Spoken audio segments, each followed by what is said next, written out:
Good afternoon, good evening, good morning. Good evening it is for you, right, Andre? I'm going to say about almost 10 o'clock, right?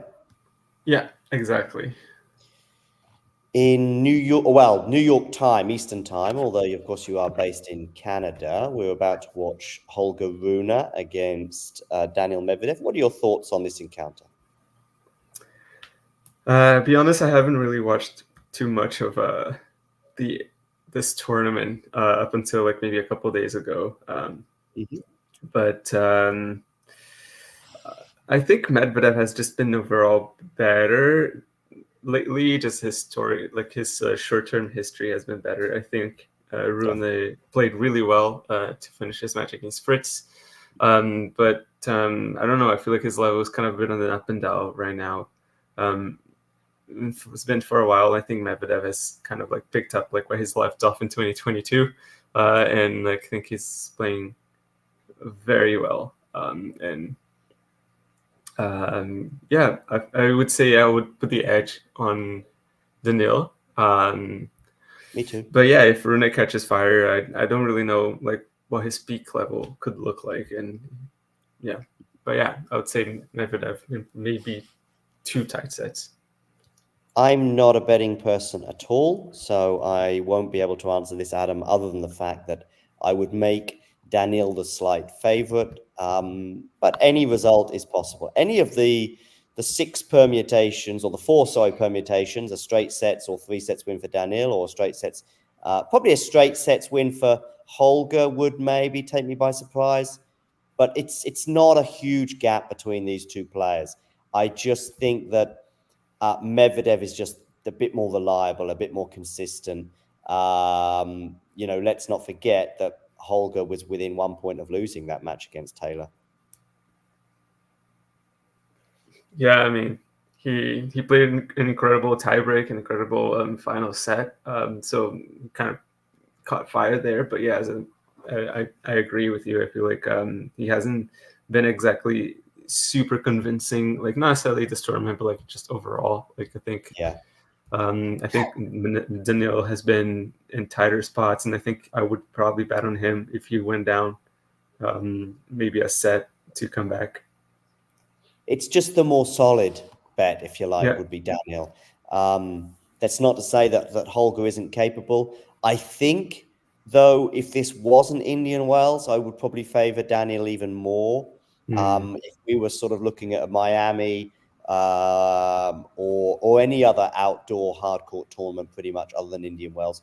Indoor hard, I think I would be intrigued, because that is sort of where Holger has peaked. If we think about him having a pretty dodgy 4 or 5 months last year, I think there were some injury issues as well, but it wasn't until he got to the semi-finals in Basel, pushed Novak in Paris-Bercy, and played reasonably well at the ATP Tour finals without pulling up any trees. But of course, the year before, when he's winning, Paris-Bercy and beating, I think, 5 top 10 players in a row, was it in Paris-Bercy, or Something some like that. insane? Yeah, it was an insane thing.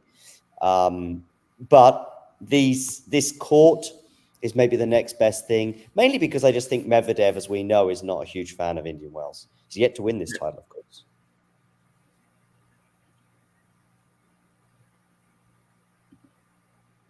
What have you made of some of the results from today, Andre? Obviously, Swiatek moving on after Wozniacki withdrew, or sorry, retired hurt. We obviously had Tommy Paul winning in 3 sets over Casper Ruud. Zverev getting a bit of a beatdown from Alcaraz, among others. Coco Gauff winning in straight sets.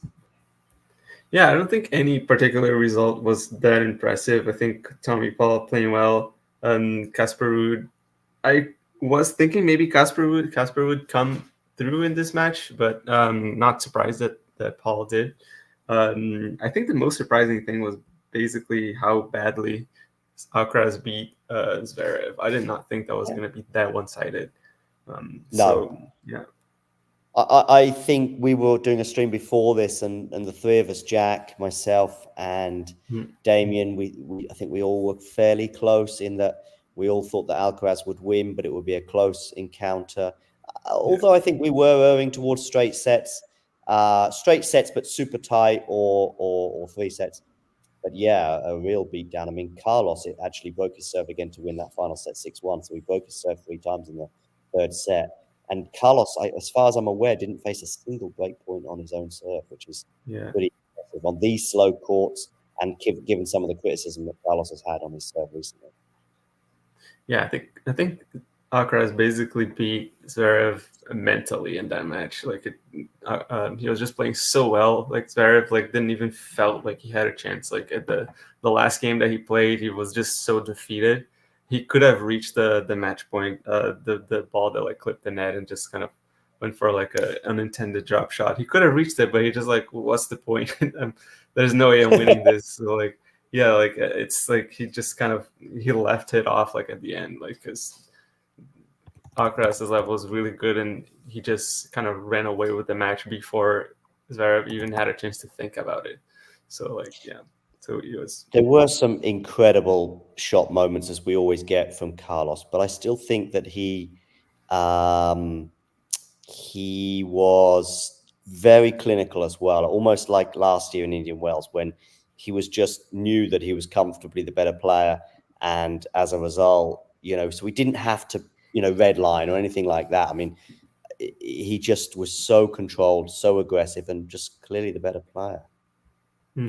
Yeah, and he was feeling it. It's a clear difference. When Alcaraz is not to obviously start saying the same things that you guys probably said in the stream, but Alcaraz was definitely feeling good on court. He was just his overall energy was up, and Alcaraz is an energy player. He can come back to it, but to come back in matches where he's losing, he needs to start believing, start pumping himself up, and he needs to catch fire again. And he was just on fire the entire time. It was just classic, almost exhibition style, in some of the stuff that he was doing. Definitely, yeah. Okay, we've had a Rune hold of serve, which, given that it got to 30 all, will please the Dane. It was very interesting, his match with Taylor, because it seemed to be running away from him in the, both first and second sets. Hi, Ashley, by the way. Hi, Jane in the chat too. Medi plays well even when grumpy, and she loves her disgruntled Medi Bear. And Ashley agreeing, saying Medi's very much a vibe. I think we all agree with that. I think there's very few people that either have come across, or even just witnessed Medvedev since that 2019 US Open period who haven't just been utterly charmed by him. Yeah, I mean, Medvedev is... I like to think of him as the anti-hero character. He's not the villain, but he's more like a... Yeah, like a Catwoman, if you will, of the story. So it's the type of guy that you love to hate, in the sense he kind of does what he needs to do. It's whenever he gets grumpy, I think he can even be playing better at those moments. He was so upset with the courts last year, and he made to the final. He beats Zverev after rolling his ankle.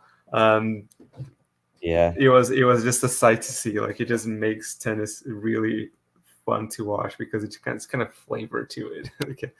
He's basically a sriracha of tennis. Definitely, yeah. But I think we get the humor. I mean, the umpire last year, when he makes that comment about, I know a hard court, I'm a hard court specialist, the umpire was laughing. What can you say about that? Small cat. Yeah. Small cat. From the... Do you remember the small cat one? It wasn't the Tsitsipas. I've seen that to Tsitsipas. Yeah, exactly, in Australia. Yeah. So funny. So he's as Jane says, even when he's grumpy, he's just so funny, because he's actually a bit grumpy when he's talking about the hard court specialist. But I think looking back, he also knows he's funny. I mean, I've seen his wife in the audience when he's making comments or giving the on-court interview afterwards, and she's kind of rolling her eyes in a funny, humorous way as well.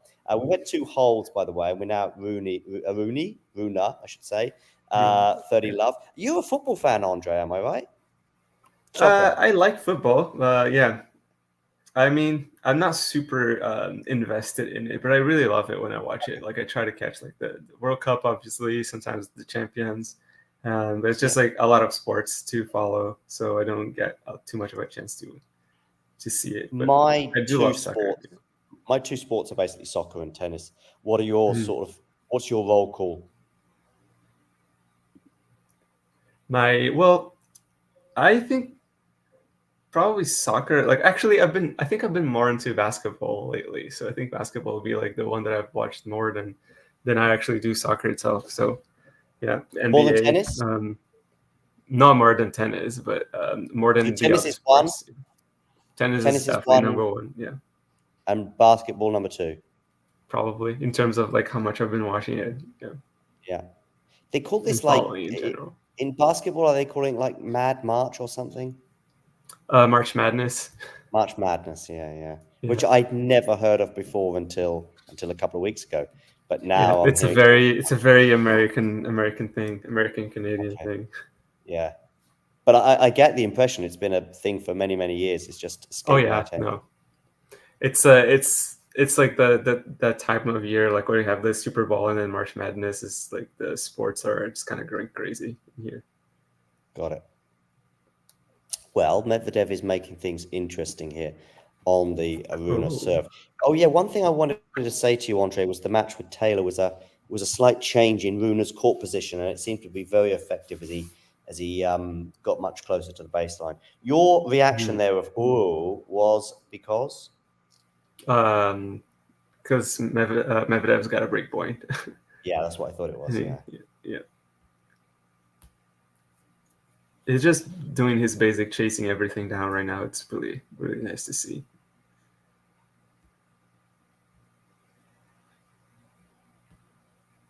I'm just watching the 30-all point. Yeah, I see what you mean. That's nice. Yeah. But we are now back at deuce. Mm-hmm. What channel are you watching this on? Tennis TV. Tennis TV. Because is there another one with 3 letters? I know Bianca says she was watching it on something. She watches on TSN. TSN is like the ESPN of Canada. Okay. And that seems to be pretty fast.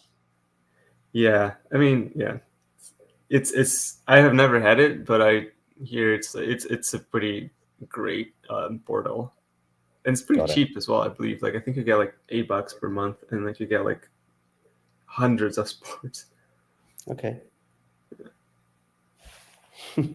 Ashley here referencing the Medi dance in Rome. Yeah. Very. Yeah. I mean, he's got a real catalogue of humorous moments. The dance in Rome, the small cat, the 3 or 4 encore interviews in New York in 2019 that gradually just got funnier and funnier. Whenever he said, like I'm not a dog like likes to play in the dirt or something. Still complaining about clay. Yeah. Mamma Mia Santa Italia was hilarious. What's this one? He was like in Rome, and I think he was like complaining about the bounce, and he was like Mamma Mia Santa Italia. It was hilarious. Okay. Yeah, there's been a few clay complaints from him for sure that have been funny.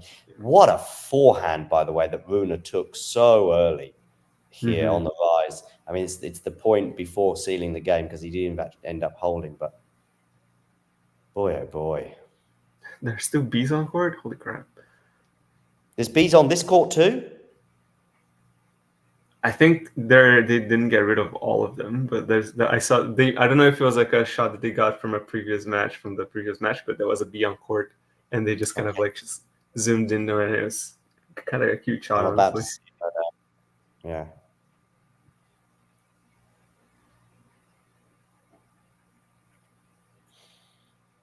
I'm just seeing them chill right now.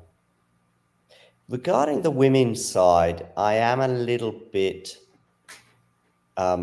since Arena's departure, I'm a little bit down on the women's side because, you know, there's not many. I see the B now. Yeah, there's not many matches that I'm pumped for at the moment. Maybe Kostya could do something against Iga.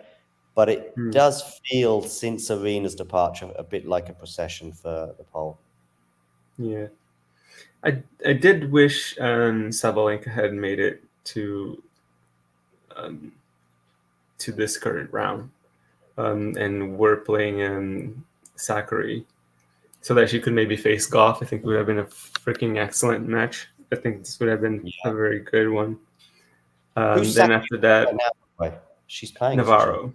Navarro, okay. That's probably maybe the most intriguing of all the women's quarterfinals. Mm-hmm. Yeah, I mean, it's tough to say who's going to win. Like, on paper, it should be Sakari, but Navarro is playing so well lately. Yeah. Yeah. And also, I agree with you on paper. Certainly, I know exactly what you mean.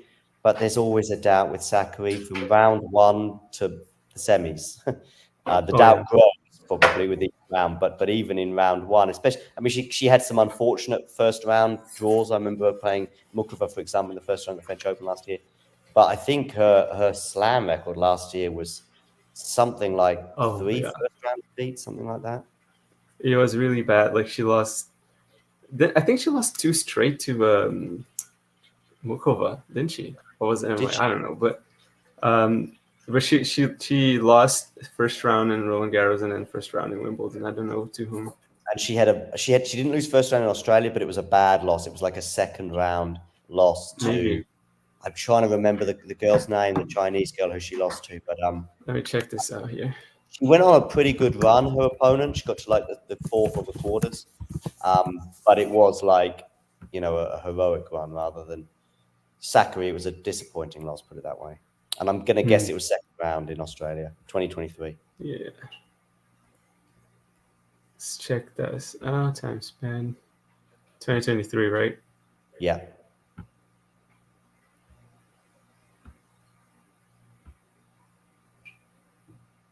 She lost to Lin Ju in the third round of Australia. Okay, third round. 7-6, 7-6, 1-6, 6-4. And then she had 3 first-round losses, I think. Exactly, yeah. Karolina Muchova in Roland Garros, Marta Kostyuk in Australia. In Wimbledon, and Rebecca Masarova in the US Open, 6-4, 6-4. I mean, I like Rebecca, but yeah. They were all ranked outside of the top 30, but Kostyuk and Muchova are pretty above their rankings, to be honest. Yeah. Lin Ju was ranked number 87, which was quite impressive. Who was ranked 87? Lin Ju. They lost to Australia, the Australian. Yeah. It's a lovely lob there from Medvedev. Just aesthetically, Rune just got his racket on it, but nowhere near enough to get it back over the other side of the net. So it's even better aesthetically when the opponent is so close to getting it but doesn't quite get it. But nevertheless, Medvedev has held for 2-2. Yeah, I think Medvedev has. I saw him try to return serve a little bit closer to the baseline. Okay. I want to see how much he does that and how much success he has with this tactic, because honestly, that's basically where he lost to Alcaraz last year. He couldn't return serve closer to the baseline, and Alcaraz just had the open doors to the serve and volley. He just couldn't do anything about it. I really like it though when a player has the capabilities, and Carlos definitely falls into this category. Holger too, Rafa as well, Novak obviously, just where they can just basically so different their return spots. They can tailor it to how they're feeling, the ball, to the court, and of course nothing more than the opponent. You can see Rafa. I remember Rafa really closing in on Chapeau on one occasion with the return position. I remember him doing the same with Sasha Zverev indoors in Paris a few years ago, and actually he regretted his decision not to do it earlier. He ended up losing that match. And Rune again against Taylor, and Carlos today. I mean, I've seen Carlos almost on the baseline for big first servers. Remember him at Wimbledon last year, inside the baseline, at Wimbledon, inside the baseline, and killing Novak's serve, especially on the second serve. And Novak is top 2 or 3 if you include spot serving, in the world, maybe even top 1 at times.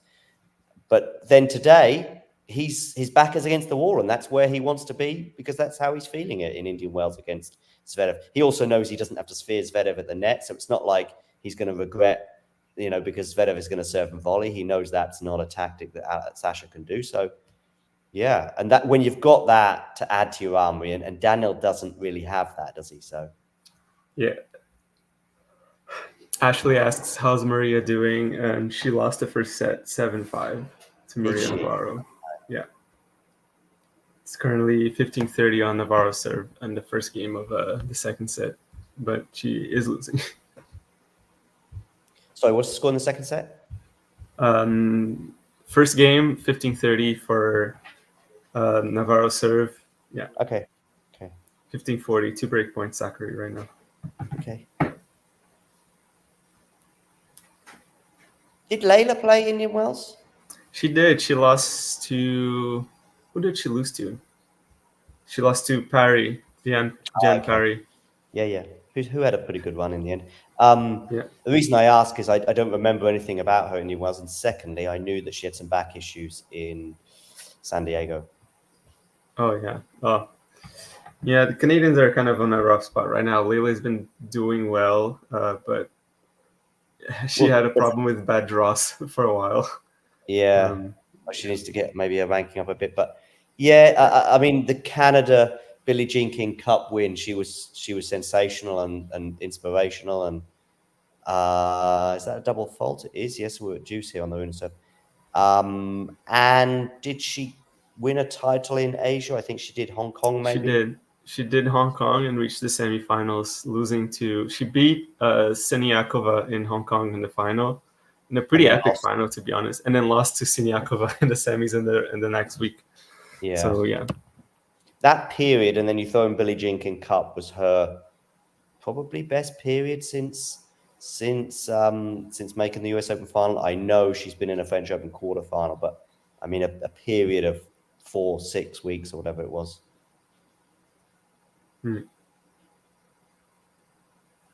She's a player that when I'm watching her break up, I have no confidence that she's gonna see out the set. Layla? Yeah, not because of her mentality. Yeah. I think she's not somebody. She just doesn't have the serve. Yeah, no, it's an issue for her. It's been for a long time. Yeah.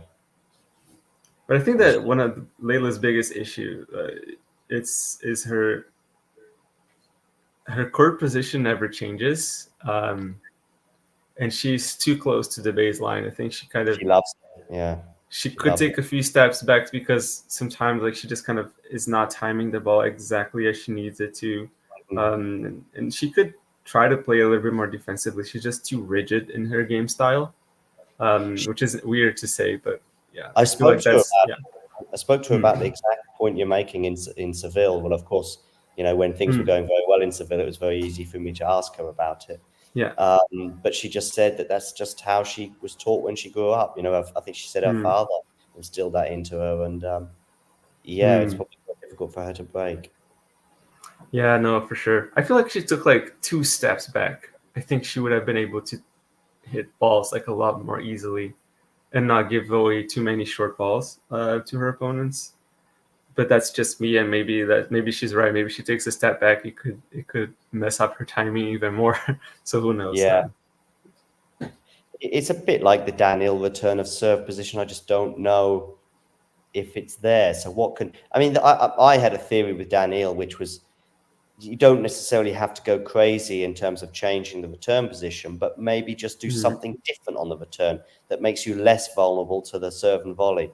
I mean, Daniil probably can see it coming. Rune, a lovely forehand winner down the line to make it 3-2. Daniil might be able to see it coming, but is there something he can do? Throw in a kind of moonball return if necessary, or just go big on the return. Go big on that return. When you see Carlos diving in, go for the if you can, go for a much bigger, rather than just getting it back in play and then resetting the point, which is probably what he's normally used to. That is just resetting the point against Novak or Carlos when they're serving and volleying. That's not happening. Then I think Novak won something like At one point, he was like 25 out of 25 on serve and volley attempts in the US Open final last year. It was 100% anyway. Mm. Yeah, I mean, I don't know. I feel like his return position could be at least a little bit less radical, like less extreme. He's like behind a sign, so I feel like he could like be in front of the sign. I think he's already making his chances a lot better of like, getting a good return. But maybe this is the problem with like a deep return, right? So like he needs to be that far back to cut the angles, not to cut the angles, but to like be able to reach the angles and whatnot. But then if he steps too close, maybe he kind of is in the no man's land of return of serve or something. But I don't know. It's tough.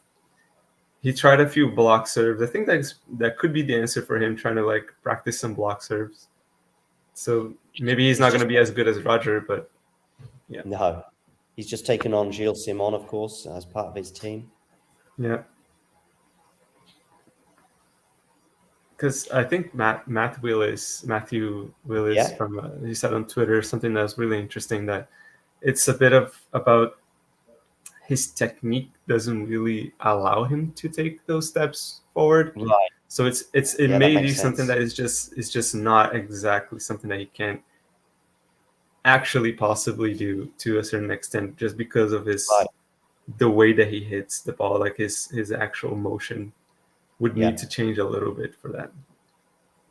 Yeah, that's almost what I mean. I didn't say it in those exact words, but that's the problem. So what is the alternative? Well, the alternative is to continue in a similar vein. Yeah, I'm not asking him to take the ball much earlier or to come much closer to the baseline, but perhaps do something different in the way the return is executed, in the spots that you're going for, or the aggression that maybe you go for. Even fight fire with fire, and you're gonna lose 8 out of 10 still, because you're going to go too big on that return. But 2 out of 10 is probably better than it was in Indian Wells or in New York last year against Carlos in Indian Wells and Novak in New York. Mm-hmm. Yeah, he needs to return pretty well, and when he does that, he needs to kind of count that for like a sort of like a 1-2 punch from the return. See if we can like land a return and kind of approach a little bit more and be ready for the volleys. Now that rally there, if he ends up getting broken in this service game, Medvedev, I say that rally, it's probably a point to go for you. He'll regret the chances he had to go down the line, because Medvedev with a backhand down the line is pretty good. And I'm looking at certain moments here in this rally where he just doesn't want to take the risk. Let's say he just keeps in the cross court exchange, and Rune does punish him. Yeah, I have a feeling sometimes that Medvedev might be a little bit afraid of the Rune forehand. Okay. So it might be a reason why he's kind of tentative a little bit. But Rune is just like he's living with him on the backhand to backhand rally, so it could be tough for him if nothing changes. Slice used to be a thing that people used to talk about against Medvedev. It's spoken about less so now, probably because this serve volley thing has been spoken about a lot more. Also, I think he's got a little better at bending down and getting those slices, and it was probably a one match in particular. It was a thing that was talked about a lot. We've got some more break points now. I've got 15-40. The US Open final against Nadal, there was sort of 2.5 sets of Nadal slicing and Medvedev struggling with it. But the narrative has switched probably since 2021, actually, since Novak in Paris-Bercy started serving and volleying. There was a 31-shot rally, that one that Rune ended up garnering these break points from. But Medvedev has saved one of the break points. Whoa. Sometimes I feel like Rune is a little not mature in a few points. Definitely, yeah. You're gonna see exactly what I mean in a bit, but okay. I've just seen it on the return, but I know exactly what. I mean, I'll wait to see this point and then I'll come back on your remark. But I know exactly what you mean. But it doesn't worry me too much because if you've got everything else, which I think he's got a lot of, I mean, Craig O'Shaughnessy said he's the most complete player at his age since Federer. I mean, I think Carlos would have something to say about that, but Yeah. he certainly drew the Federer comparison. And I'm about to watch this point that you're referring to. Yeah. The problem with that shot, though, Andre, is it was actually a lot harder than it was a low bounce. Yeah. And he could have done with a few more centimeters higher on that bounce. Yeah.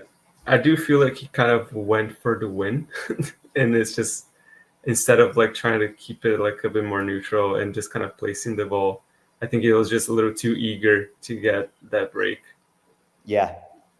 So I feel like when it comes to the maturity, it just kind of it feels a little bit like at a point like that, he didn't play with the patience that he needed to have, or just kind of like the recognition of saying like, hey, this is not an attacking shot. Let me try to like just place it a little bit better and just see if I can get him in the next one. Yeah. Do you play a bit, Andre? I used to play a lot more, but now I'm like pretty rusty.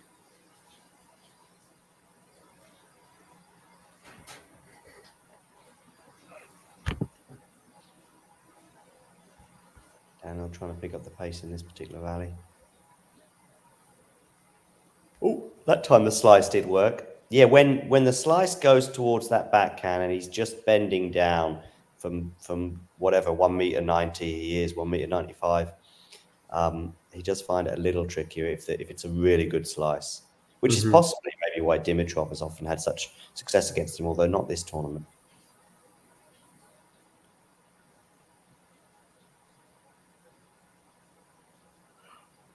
Oh, yeah.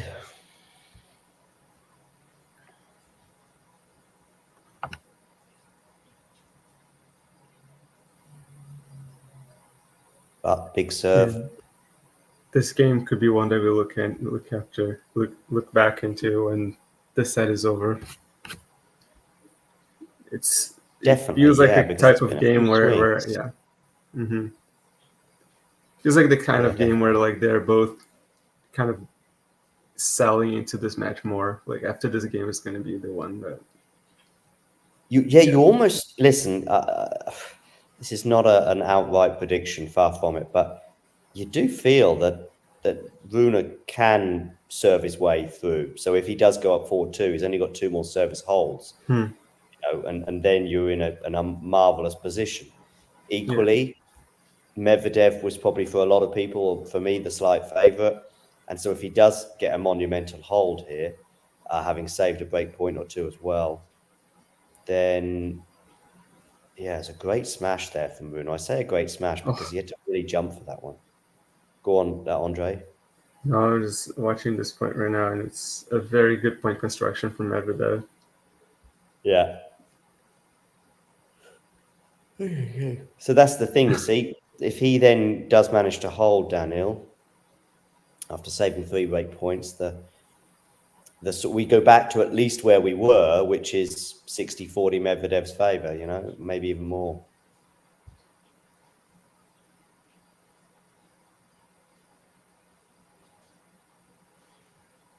Because the gap between them is not massive. It almost makes games like there was some incredible defense, by the way, from Rune on that break point. Yeah. Medvedev has, I think, made a little bit of an improvement at the net. I mean, that was a very easy volley that I'm talking about right now, but Medvedev has just done. I saw him in Australia and I thought, he's much better than he was 2 years ago when he was in that final against Rafa in the Rafa slice final, by the way, is the 2019 US Open final, but now I'm going to refer to the 2022 Australian final, which is obviously the more famous one of the two. In that final, Medvedev was in no man's land because he just didn't want to come to the net so often. He was just, my memory of him in that final was just him caught in this area where he just doesn't want to be, where he should come to the net but doesn't. Ooh, has he put that out? He has, Rune, yeah. But I saw him in Australia this year, you know, in the semi against Zverev especially, where he was very comfy at the net. But anyway, Medvedev, after 10 minutes, more or less, has managed to hold serve. doesn't want to.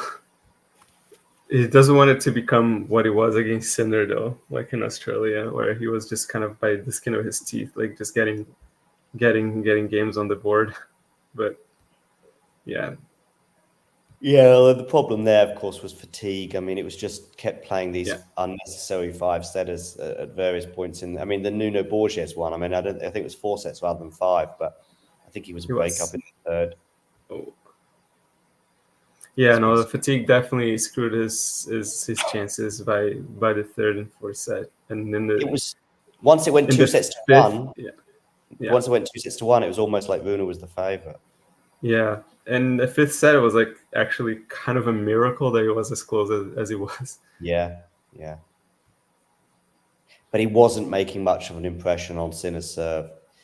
He was Yeah. holding, yes, although he did get obviously broken once in that fifth. The only hope was that maybe there might be some sort of anxiety. It's a lovely lob from Daniil. Mm-hmm. But Sinner was not really anxious at all. Or if he was, he didn't show it. Yeah, he did. I think for me, like as soon as he won that third set, and he gave like the big like sigh of relief, it just kind of like let all of his demons out, and it was almost as if it was a new match for him. Yeah. I think Medvedev in the fourth set did have like a deuce or something. There was something Shrihu was mentioned to me today, and I thought to myself, yeah, I remember that. He might have had a break point. I'm not sure, but it was something where it was a little tiny sniff, but that was basically Mm-hmm. it. Yeah, it was basically his last shot. Yeah, I think it was like the reason it was particularly poignant as well, particularly important, it was like 4-all or something. And so if he'd have broken, then it just meant serving it out. Rune double faulting, so he's under a bit of pressure on his serve here.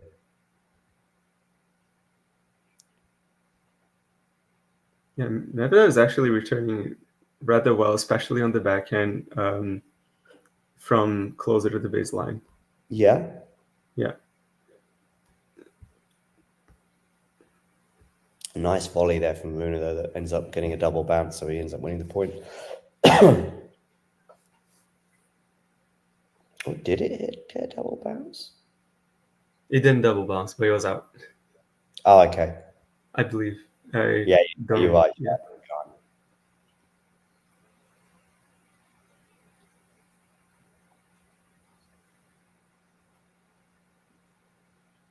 Rune benefited from a double bounce last year in a very important point against Cerundolo, in which what was a 5-setter as well. Oh, that volley though from Holger. He's got the hands, he's got the tools. It's there with the volleys for Rune, but he's not got the consistency of a Carlos or many others in terms of the hands at the net. It's there, so it's not like Zverev or someone like that where it's just not there. It's there for Holger, but he just doesn't have the consistency.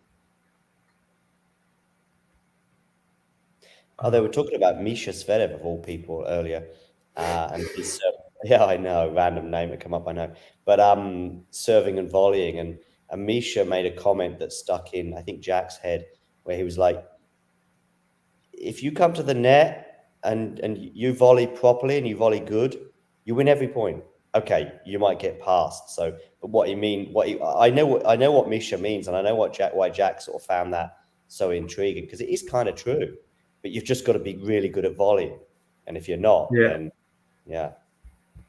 Yeah, I mean, I think the serve and volley is like an incredible tactic, but like you have to volley really exactly. You have to volley really well. You have to be good, and I think you have to give yourself to the volley as well. Like when you see highlights of like a Boris Becker or like Pete Sampras, they're literally like diving on the court for like those volleys, and you don't really see that much nowadays. Of course, like ball speed is different, but and also racket technology and like spins are different as well, so there's a little bit harder to control.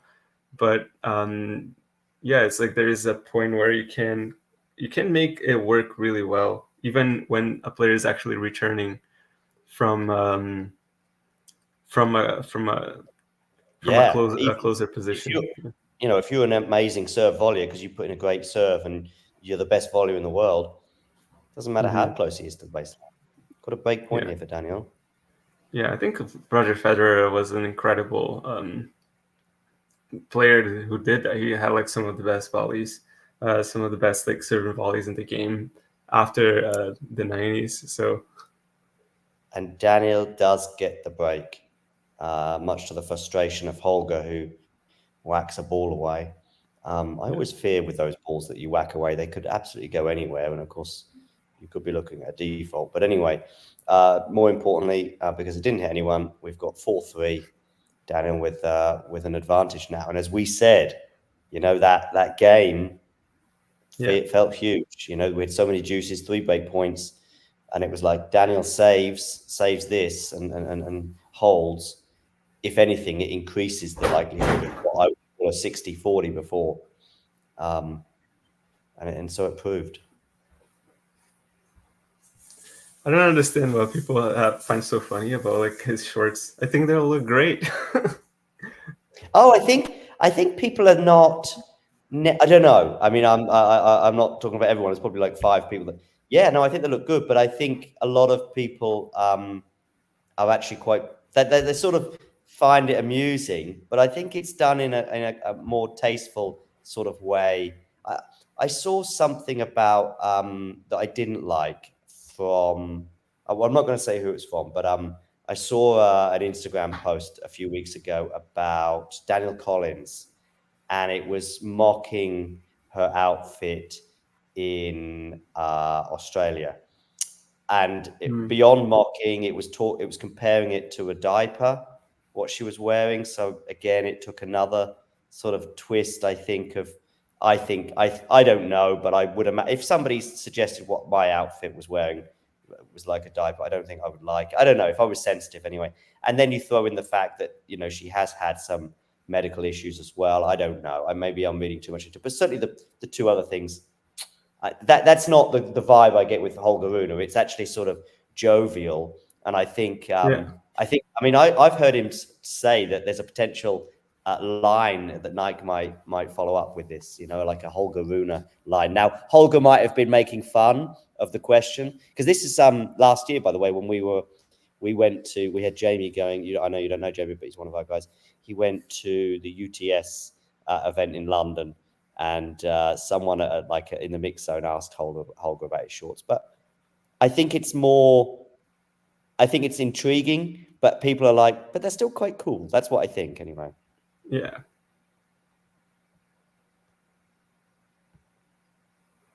Yeah, I think it's cool because, if you look at the guys in the 70s and the 80s, their shorts were like that. Yeah, I know. Yeah. Yeah. And Rafa's have got shorter over the years. I mean, they were like trousers, when he first arrived at Wimbledon. Yeah. And every year they just got another inch shorter. Yeah. Because his quads and hammies are out of this world. Yeah, he's got great legs. Yeah. And same with Holger. That's what I mean. If you got it, flaunt it. 15:30 here.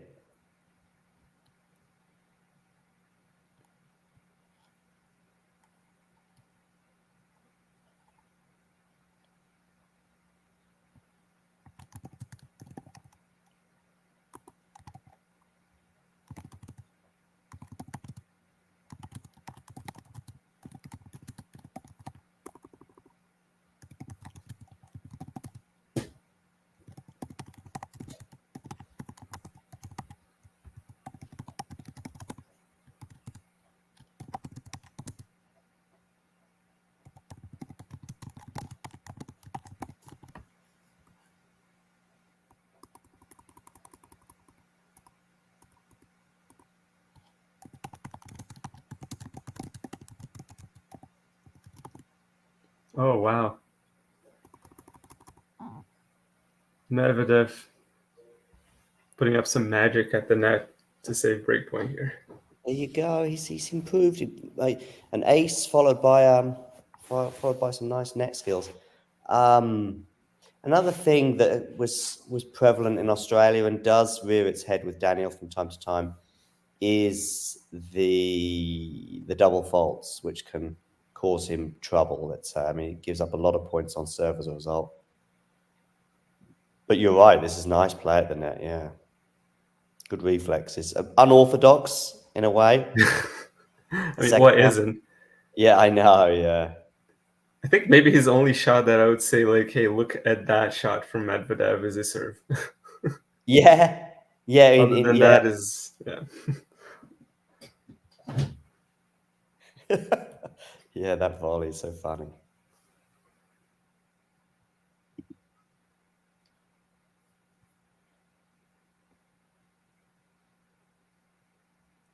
But I think that's kind of cool story. Like if you have a kid like at your club that looks a little weird, wonky playing tennis, just kind of show like, hey, this guy is the first guy to break the #1 streak by the Big Four. So yeah, don't ever laugh of the funny guys at the club, at the tennis club. Ashley asking about Misha and Sasha. I think he's definitely on the team. The team, by the way, is a family affair because it's basically his father and his brother. So yeah, just in answer to Ashley's question there in the chat. Yeah. Connors was a great entertainment. Oh yeah, extremely, yeah. I think one of the things about that era of American players was their reactions on court. They were just so lively.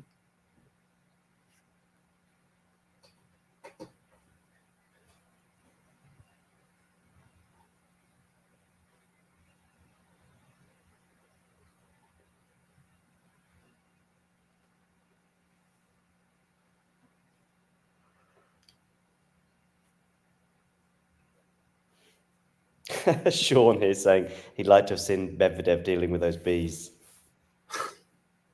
I mean, it's almost like he's attacked by a swarm of bees every match, just the way he's sort of flying around and, you know, his racket's going everywhere. It's almost like he's trying to fend off a bunch of bees. And now he has a game point as well. So I think he's had to face 3 break points in this game.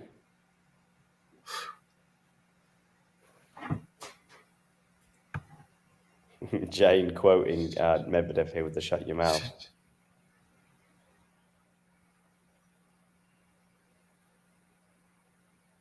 I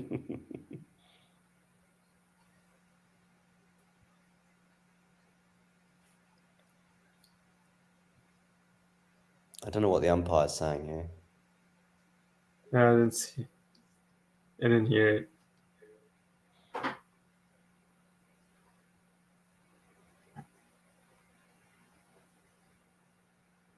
We do get back to deuce after a wonderful backhand down the line from Holger. But then we have an advantage again for Daniil. So News on Sakari, she's up a double break 4-love on the second set. Okay, that sounds exciting. And yeah, that was the quarterfinal.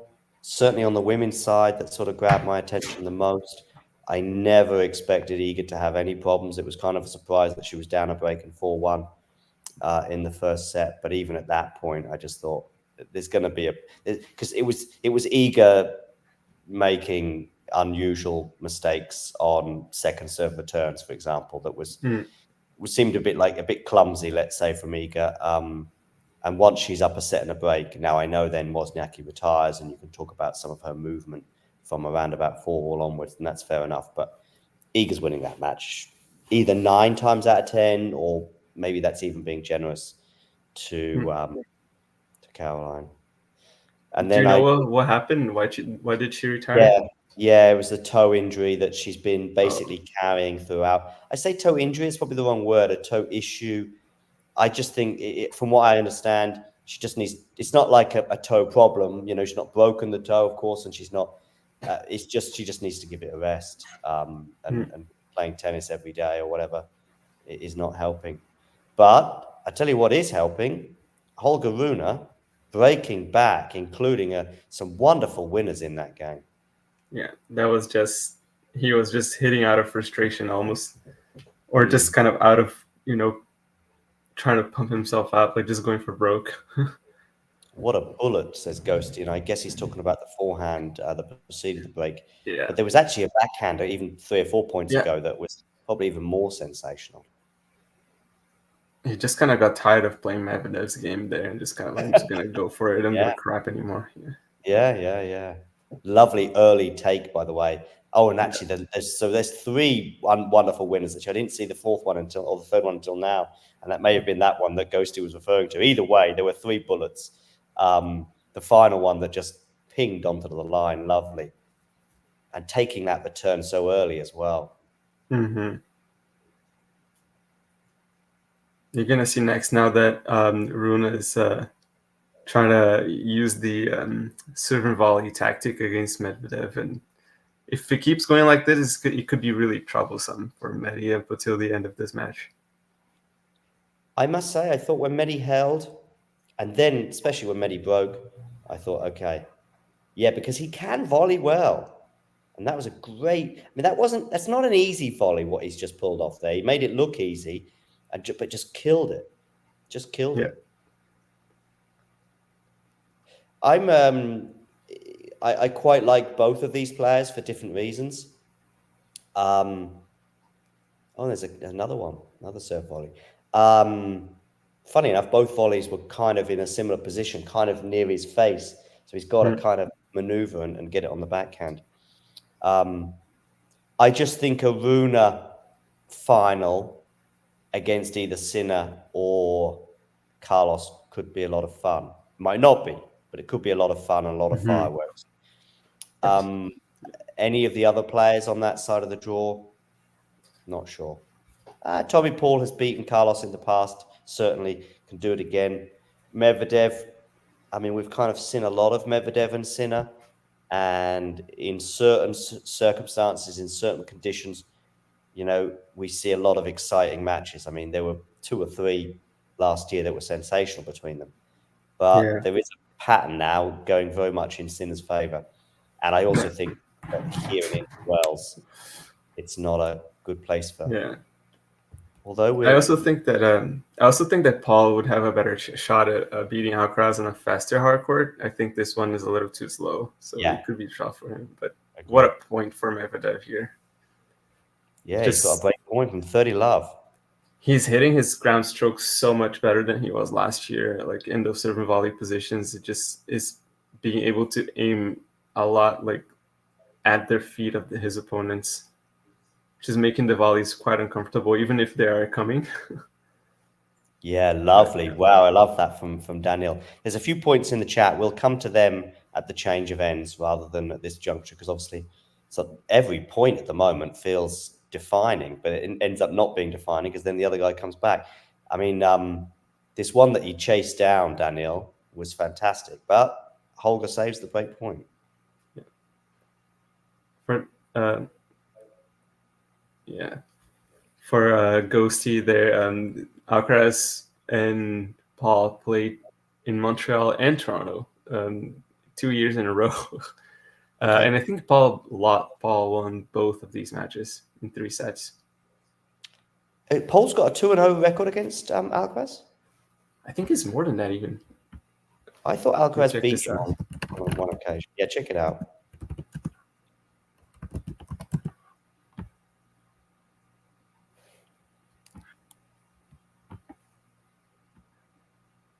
It's 2-2 actually. Yeah, I think he got some revenge, didn't he, in Cincinnati, maybe? Oh no, yeah, I was wrong. So like, wait, Paul beat Alcaraz in Montreal, and then Alcaraz beat Paul in Miami, and then Paul beat Alcaraz again in Toronto, and then Alcaraz got revenge in Cincinnati. Yeah.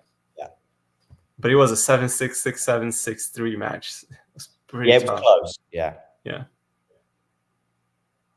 But I think you're right. I think this environment is just perfect for Alcaraz. I think Alcaraz firing on all cylinders, and I think he's getting there. Against Yannick a year ago, as he proved in the semi-final in Indian Wells, Carlos wins. But the problem is that Sinner has improved. So I make Sinner the slight favourite to for Saturday's semi-final. But have you had? I know Vanch has spoken to him many times, but have you spoken to Steve Flink as well? To whom? Steve Flink. Oh yeah, I've spoken to him a couple times. Yeah. Yeah, like for your show, Tennis and Bagels, isn't it? Yeah. Yeah, because I know Steve Flink has been on there a few times, and I was pretty sure I saw one with you, but I knew Vanch had spoken to him many times. The reason I'm mentioning it is he's coming on the show tomorrow to preview the men's semis. Lovely, that's great. Yeah. There's a few questions here. Let's see. That lob from Rune, wow. Yeah, very good. Safe break point. Our venues in Canada are not that big to host a combined event. So it's not as large as like Cincinnati and Madrid and the other ones. So we couldn't do it. I mean, Brazil's a funny one. I know I'm going off a tangent because it's not a combined event in Rio, but they start at 4 p.m. and have no problems finishing. And there was a few spots of rain. But they must have so many courts. I didn't count, but they must have so many courts because they're starting at 4 in the evening and they're finishing. I mean, maybe they were lucky. There's a lot of straight sets matches, but they must have a lot of courts there. As I didn't count them, but maybe I've never been. I really want to go to that. Right. But is it a draw of 32 or 64? I think it must be 32. 500. So Rune holds. Yeah, first round, second round,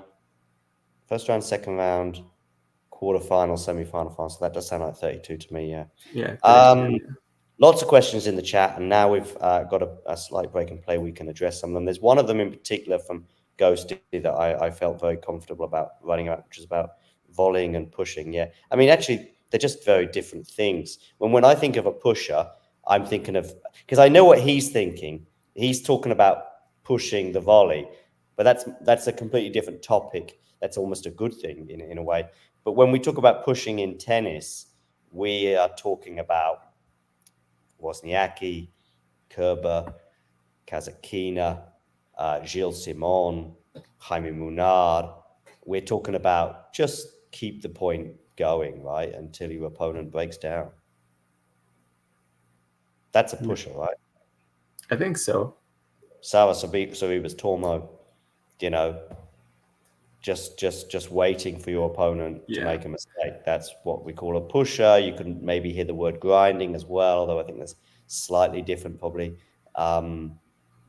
in that. Then you've got words like, an amazing defender, which to me is more spectacular. Someone like a Coco or even an Alcaraz or a Rafa, whose defense is just insane. But this is when you're on the back foot and you're fighting and struggling to stay in the point. When it comes to volleying well, that's actually an aggressive tactic, if anything. You're serving and volleying, or you're attacking the net, and you're unbelievable at volleying. And you are kind of pushing the ball, so I can understand, because you are sort of doing that if you're doing the technique correctly. But just two very different topics. Yeah, Tommy Paul, Alcaraz chat there. Good morning from Greece. Hi, Nicholas. Was there anything else in the chat that you wanted to address?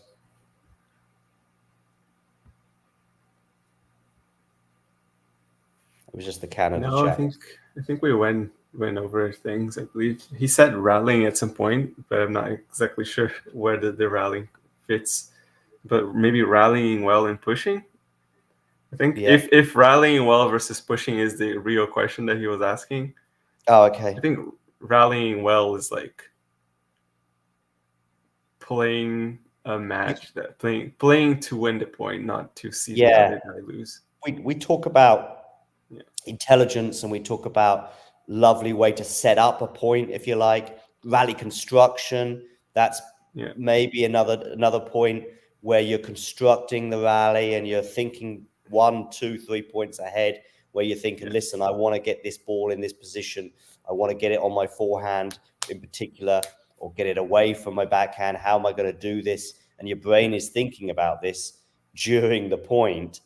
That's probably, you know, good point construction, good rallying. But that's different because you're trying to set up a position for yourself to get in a place where you can hit a winner. Yeah. Pushing, whatever, grinding to some extent, but pushing in particular, that's not in your thought process. You know, you're just getting the ball, maybe hitting it down the middle, maybe you're going a bit close to the line, but not too close. Mm-hmm. I think that's 2 games in a row for Rune. I think it was down 4-3 on Medvedev's serve, and now it's 5-4. Yeah, although now it is actually 5-5. Yeah.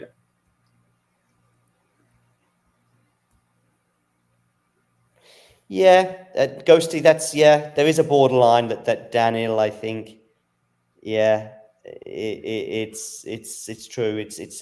I'm sure if you were a Daniil hater, and there actually aren't that many, then probably you would make that case. It just feels as though Daniil is still more than capable of putting a backhand down the line away when he could easily just continue the rally. Like I said before with that rally, the thing is that frustrated me with that particular rally was the fact that Daniil had chances of mixing it up, and he can do it. You know, if that was another player who just I wouldn't feel confident about them mixing it up and being aggressive, then I would go fair enough. But he does probably on occasion maybe just venture into that. He is just sometimes going a bit close to the baseline on the first serve here for Holger. I mean, that was a fault, but yeah, I think Daniil is like on the line between good rally and pushing. Sometimes he pushes, but I think sometimes he tries to draw an error, as in like forced error, instead of going for the winner. Yeah.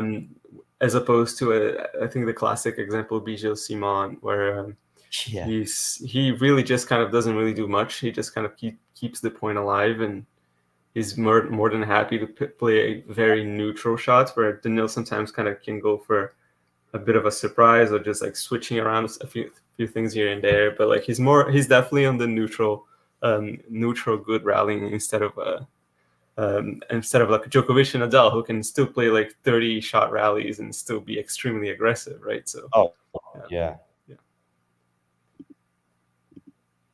We saw a serve volley attempt from Rune that he messed up, both in terms of his positioning and the volley technique and the volley itself. And so Daniil actually won a point with his opponent trying a serve volley, which I think is always interesting, because it might make Rune a bit more reticent about doing it again. Huge sigh of relief there as that ball, I think, landed out. Yeah, from Holger. Huge sigh of relief from him.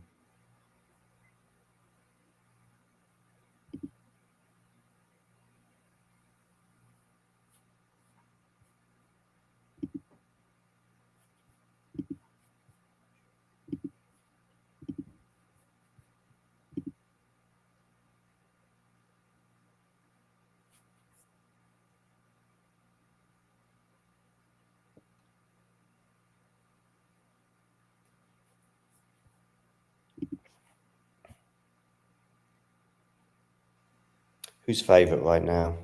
Daniil? I think it's tight. I think Daniil's level has been more consistent, but Rune's ceiling was higher so far. But yeah, I don't know. I'm going with Daniil just because I went with him at the beginning, and of course there's nothing to change from that in terms of the score line.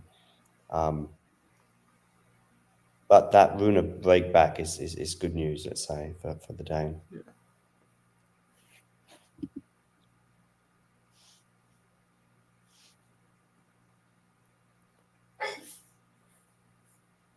I think that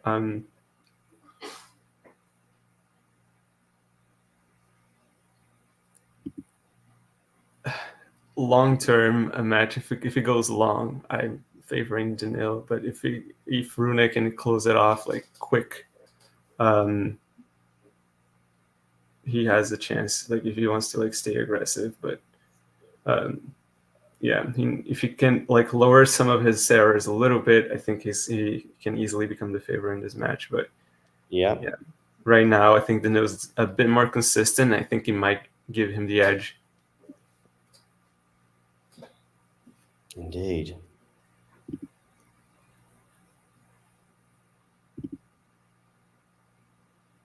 But we have a break point now for Mr. Medvedev, so this could get very interesting.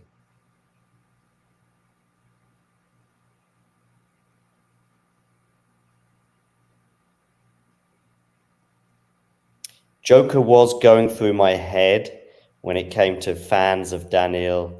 I did just post a video, Ghosty, yeah, about Iga. Is that what you mean, Ghosty? The one about Iga?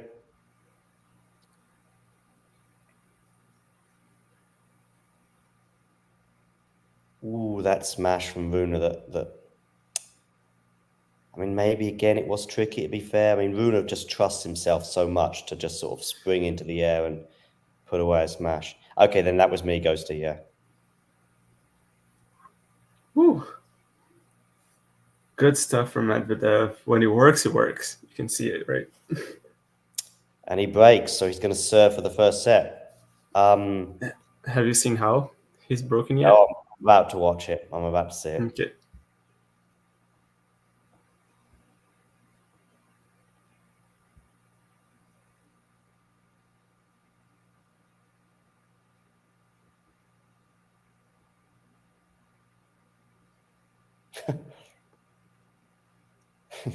The return of serve from Medvedev. I've seen that return before from him, actually.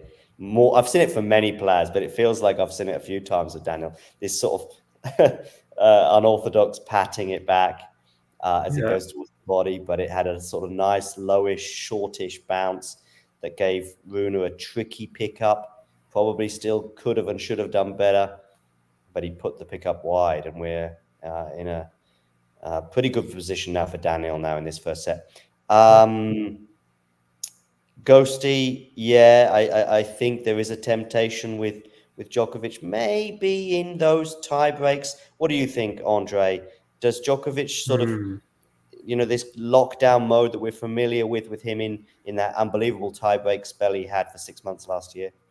Yeah, I think it's a pushing is hard to say to give to Djokovic, because I think that the idea is that Djokovic is not necessarily pushing as so much as he's controlling the rally. Yeah. He's putting the ball back where he wants it to be, and so that when the door opens, he takes it. Or like, just think about the tiebreakers that he's played against Federer and whatnot. He's just kind of like waiting for the right opportunity to attack, or if a shot comes in like it's a little short, or if it's a shot, if he puts in that shot that is slightly short but is like slightly awkward, and he sees his opponent coming up to the net, he's very quick on his feet to hit it back. He's not so much pushing, he's in control. He's trying to regain control of the rally. So I think it's different from pushing, which is like you're really coming out of like just a very neutral position. Like it's just nobody's really winning. Like, but it can give that feeling. I think sometimes it can go into pushing territory. I would say like it's not too far from it. Again, it's a bit about construction. I just remember a match he had against Casper Ruud at the ATP Finals in 2022. It's the final of the ATP Finals. Now they've played each other, a few times in Roland Garros final, for example, as well. And similar. I just remember thinking to myself, Casper, you've got to get out of this situation. This might be your normal game, but you've got to get out of these rallies. You've got to get out of this position. Now you might end up losing the match 2-3, and you might end up, hitting 35 unforced errors, but you're not going to win the match by hitting 7 unforced errors and just playing like this, because, he'll hang with you. He'll find an angle. He'll pull off something ridiculous, and maybe you lose 7-6. But what's the point in losing 7-6? You might as well lose 6-2. Yeah, I think so. I think describing it as a tactic as opposed to a strategy might be a good point. Ghosty. Yeah, that's a good point. Medvedev now 3 set points.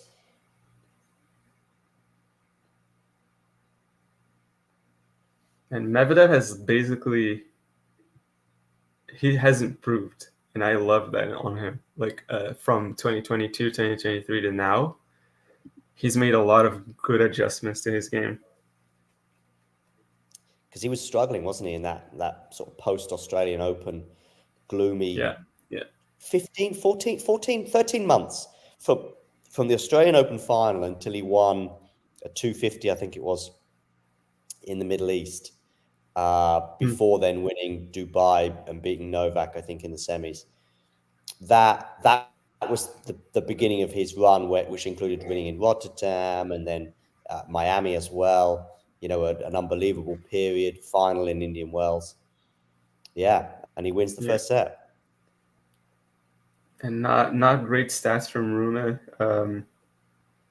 According to the ATP website, it's 15 winners to 27 unforced errors. Yeah, that's a ratio you could do without. 15 to 27. And Medvedev is 10 to 10. So yeah, it's unbelievable that actually the score is so close. Yeah, I'm looking at it now. Yeah, 15, 27. So, 10 and 10. So that's what I'm saying. Like, if you could cut some of those errors out, I think it's going to be in a much better position to be. You see how close the set was, even like that. So, yeah, who knows?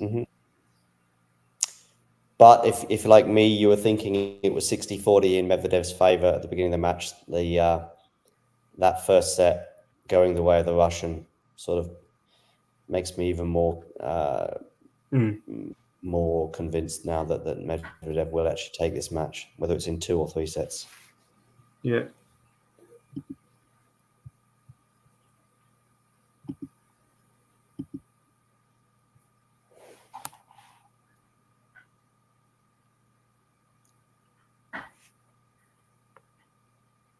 He gave away a game. Yeah. Yeah.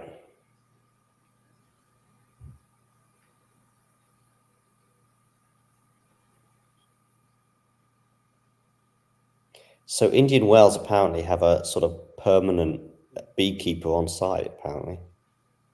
They have a permanent what? Beekeeper? Beekeeper. Or not beekeeper, sorry, bee manager, actually the wrong word. Yeah, bee manager, or just someone who, who's capable of dealing with bee issues as he did today.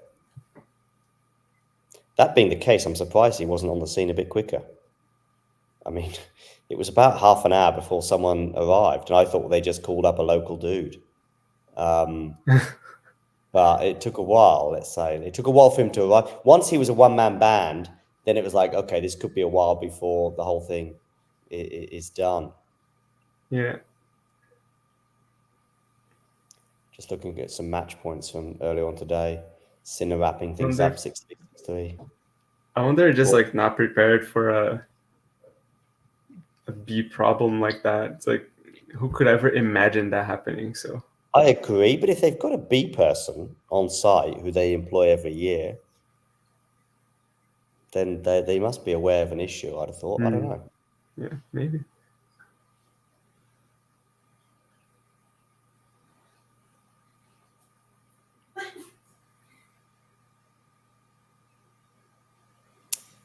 The scoreline that Sinner produced, 6-3, 6-3, looks on the face of it very, very comfortable. And Sinner's level was, Sinner didn't do much wrong. But again, Lehecka had chances. He was in charge of rallies and then just suddenly putting a forehand into the net. Looking at Tommy Paul here, by the way, very happy with that win. And so he should be. It was a close one with Casper. Tommy Paul was a break up, seeded that break. Even trying to serve it out, you weren't quite sure, but you did. So, yeah.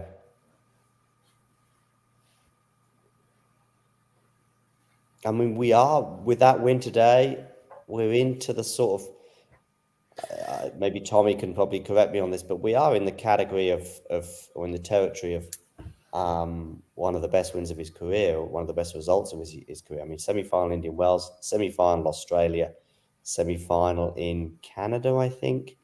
I last believe he year. made it a semifinal. I don't know if it was last year, but Might be the year before. Yeah. Yeah.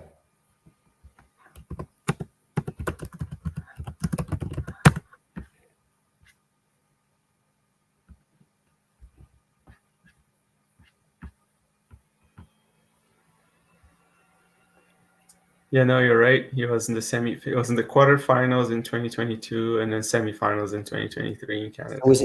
Was it semi-finals against No, because he beat Carlos, didn't he, in Canada last year? So who did he lose to in the semis last year in Canada?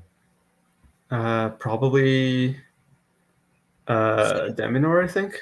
Oh, Dimonor, Sinner. okay. Sinner. He was Sinner. Oh, okay. So Deminor Daniil is... beat Davidovich Fokina. Davidovich Fokina was in the Canada semi-finals. Yep. Oh, He lost 1 and 3. To Yannick. Sorry, to Dimonor. To Deminor, yeah. It's quite a bad loss, actually.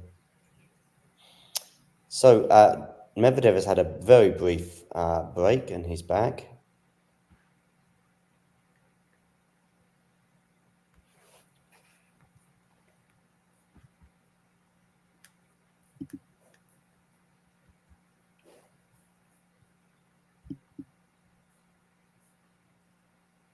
Man, Medvedev is like aware of the fact that he needs to be closer to the baseline.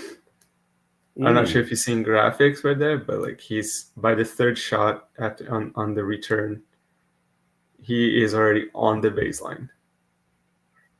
He starts at 4 meters out, and then second shot is at 2 meters, and then third shot is already on the baseline. I'm guessing they're going to be on my screen in a second. Yeah, I see them now. Yeah. Yeah.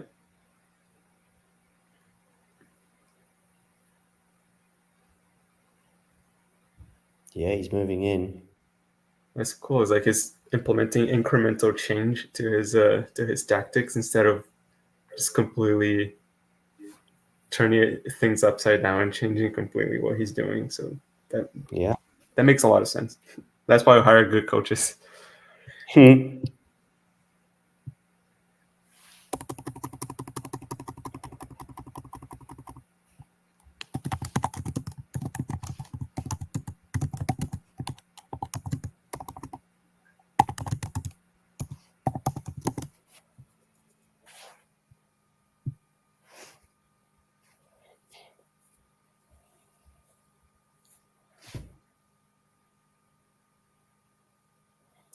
So Rune to serve.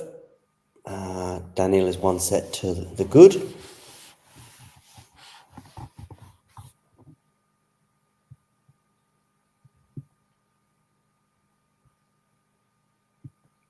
Do we know much information about Rybakina's absence? I haven't checked, so I can't really tell. She withdrew, right, from Indian Wells. She didn't play. Yeah. See if there's something on her Instagram.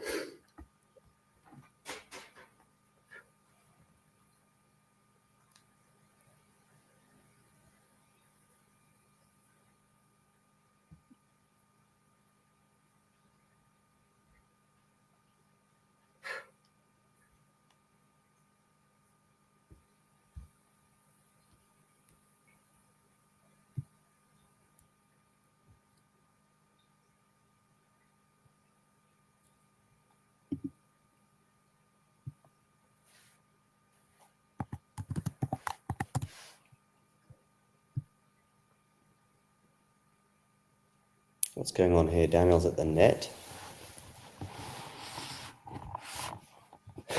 Don't know. All I know is he did this, Daniil. I don't know what that means, but he did this like I saw you. But I missed the incident. I'm watching him now chasing a ball down. Complaining about something. Oh, I know what it is. He feels as though I know exactly what it is. Oh, yeah. I think he's annoyed by the backhand that was at the body, let's say. Yeah. But then Medvedev is saying, I saw it. So I don't know what that means, though. And then there's a sarcastic applause from Holger Rune. And now Holger Rune's coming to the umpire. Now Carlos Bernardes is having a chat with Holger. Was it because he aimed the backhand at the body? Is that I never really understood why this is a problem. No, I don't think it's a problem. No, listen, Yeah. I'm not saying that one person's in these instances they're going to shake hands, but still, there's going to be. No, I don't think. That's the yeah. Go on. Yeah. No, yeah, it's like the classic Daniil problems in the match. So just yeah. Yeah.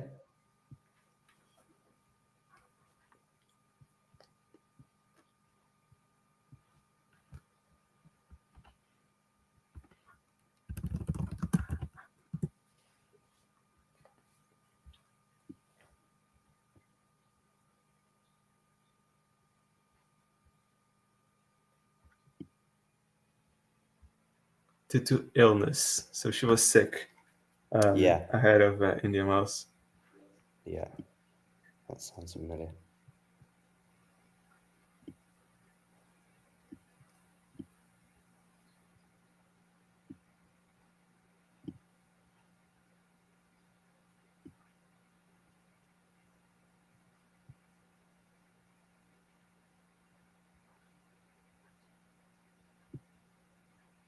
$30-15 here on the Holger serve.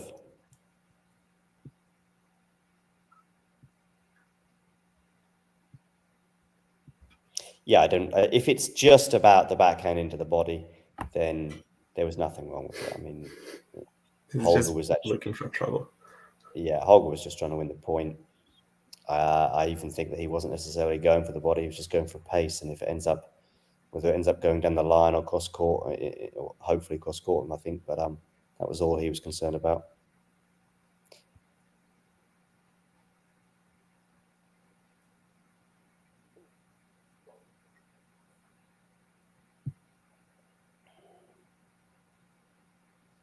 Did you see that Novak has pulled out of Miami? I did. Did he give a reason, or just kind of said screw it? I think he didn't give a reason, and so therefore I think it's just like screw it. The interesting thing though is if you're thinking to yourself, okay, he wants to, give the clay a big go. He's won the Monte Carlo Masters twice, which for mere mortals would be insane, but it's the only I think 1,000 he's not won 3 times. He wants to give the clay court season a big run. He didn't play Madrid last year, for example. I get that narrative, but if that's the case, then I don't know why he signed up for Miami in the first place, because I'm just watching this point. Because if you go deep in Indian Wells, like you get to the semis or the final, I can understand you going, well, I've had a really deep run here, and I don't want to play 2 Masters 1000s back to back.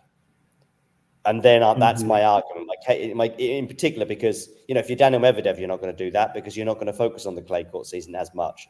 But if you're Novak at his age and his capabilities across all surfaces, you go fair enough. But I don't think the plan was not to play Indian Wells, if you like. Yeah. Sorry, the plan was not to play Miami. Yeah. Because if he goes deep, you change your mind. Fine, you get to the semi-final, the final. You don't want to play at his age and so on. But he didn't. He goes out early. So unless there's an injury, it has to be a mental thing. It must be like I'm just pissed off and I'm not in the right position. And I think I'll be better mentally to just chill, practice, and go clay. Yeah.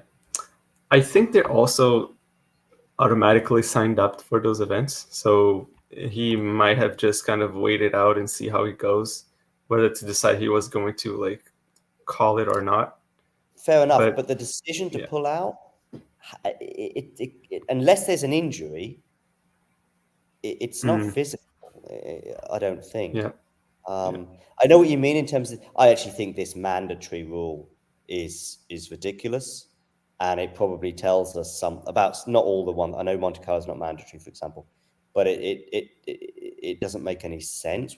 How can you force a human being to to play a tournament. And I tell you what, well, then you might get some human beings that are forced to play a tournament who might go screw it when they have a breakdown in you know, they're 6-love, 2-love down, and then we get annoyed with them.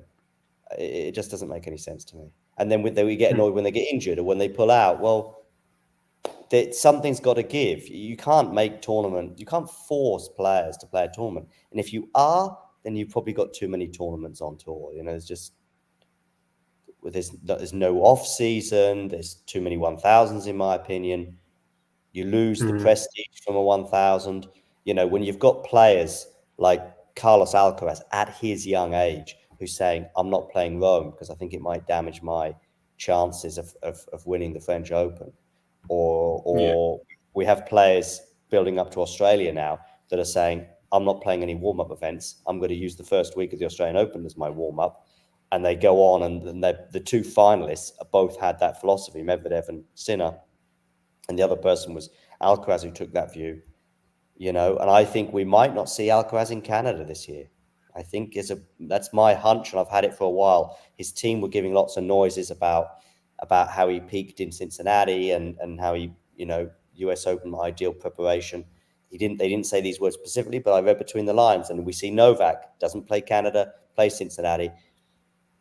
I think I would like to see 8 1000s on the tour. And I think you lose some of the prestige to what should be an amazing tournament. I know Indian Wells, and understandably, has this sort of fifth slam vibe. It is probably, you know, along with maybe the ATP Tour Finals, the next biggest crown on the list.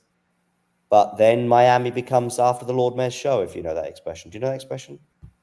Sorry, what it was? After the Lord Mayor's show. Oh, no, I did not know this one. It's obviously a British English thing. It's basically, you know, huge thing happens, and then the next thing happens. It's not quite as big because it's if Miami was first and Indian Wells was second, we might be looking at the two tournaments differently.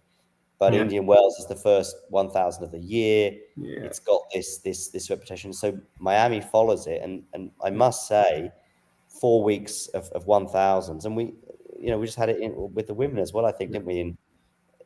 We've had 2 or 3 1000s already on the women's side this year.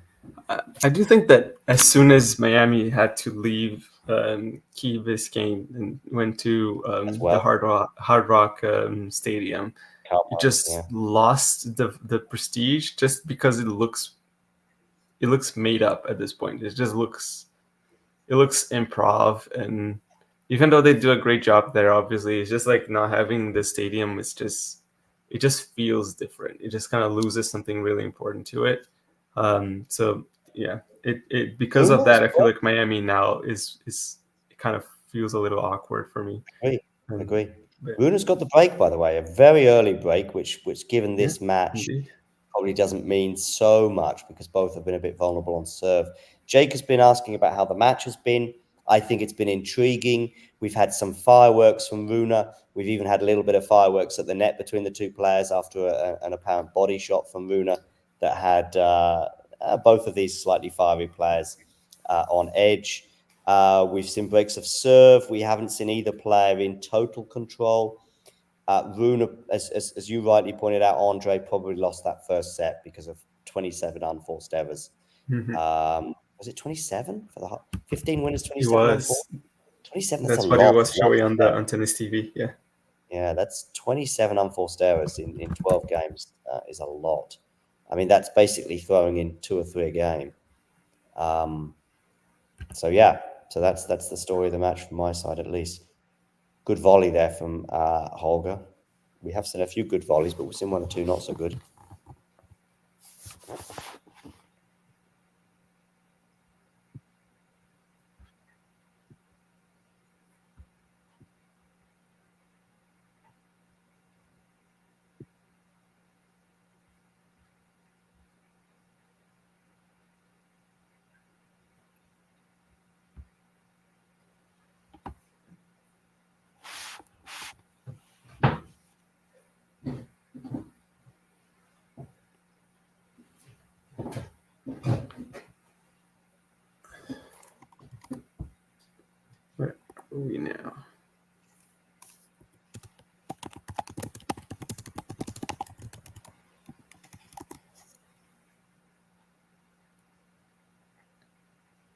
It's a wild forehand there. Medvedev is so much better when he's being aggressive on his backhand. Yeah.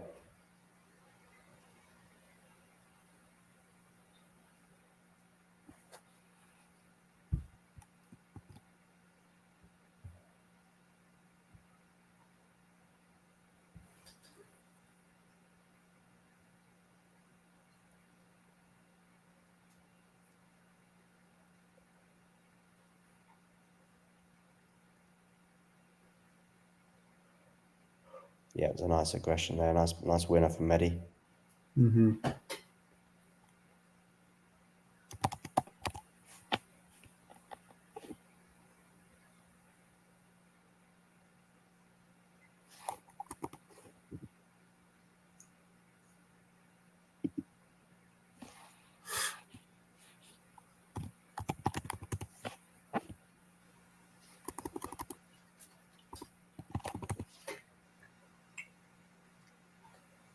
I have game point on my screen for Holger to have a 3-love lead.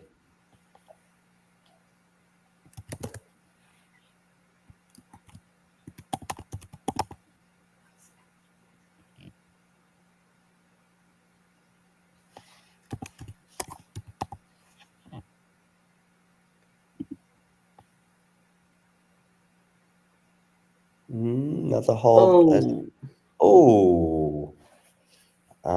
Another Holger Rune serve volley that didn't work out in the end.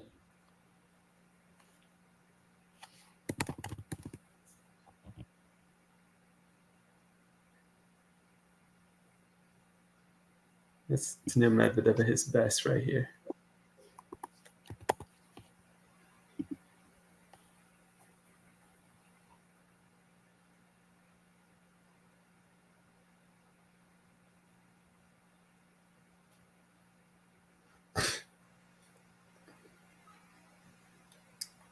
Yeah, it was amazing. Backhand passing shots.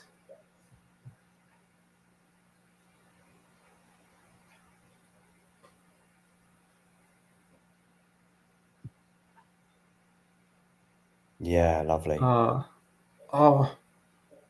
can't believe Rune lost this point. I'm about to watch it. It's the deuce point. Okay. Great job from Medvedev, but Before that one, there was a lovely forehand winner from Rune. yeah, it was. Yeah, he's got really great technique on his forehand. It's really nice to see. Just overall in general, I think.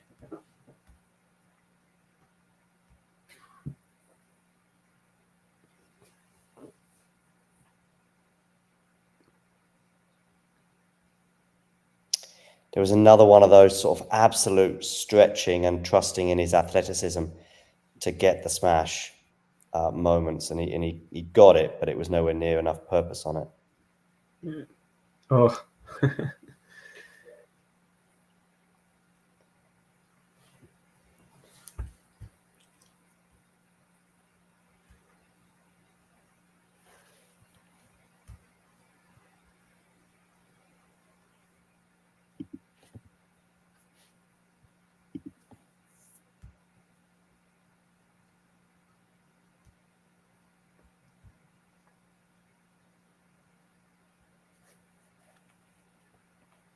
Questionable placement. Yeah, I think that comes with some more experience and maybe patience, as we were talking before. Sorry? Medi breaks break back. Yeah. So we opposite to the first set when Medi goes up a break, but Rune broke back immediately. Mm-hmm. Before eventually Medi getting the decisive break at 5-5. I definitely thought that Medi was going to break back. I just didn't think it was going to be right away. Yeah. Yeah, neither are comfortably holding serve. I mean, if we think about it, there was one game when Medi managed to hold, but he had to face 3 break points, I think. Yeah, something like that. Let me check it out.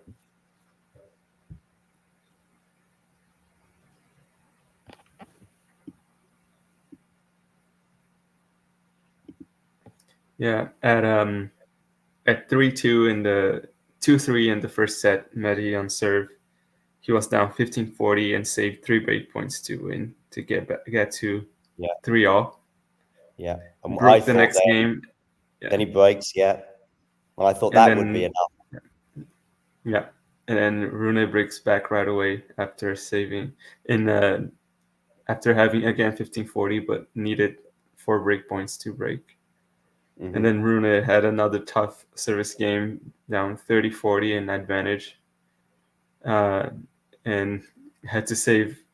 Wait, yeah. So and then Medvedev broke in the at 5-all. Yeah, and that was the one, and then comfortably held at the end to love. Mm-hmm.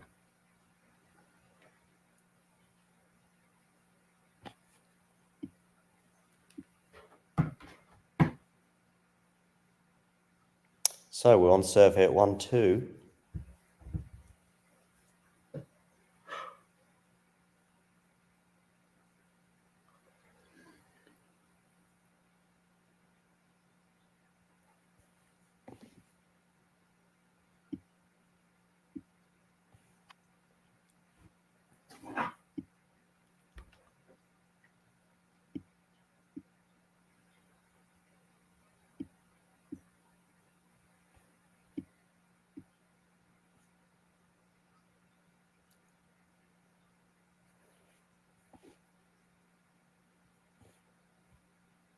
Medi looking a little more comfortable on his serve. I've got 30 love on my screen, but he actually makes it 40 love now.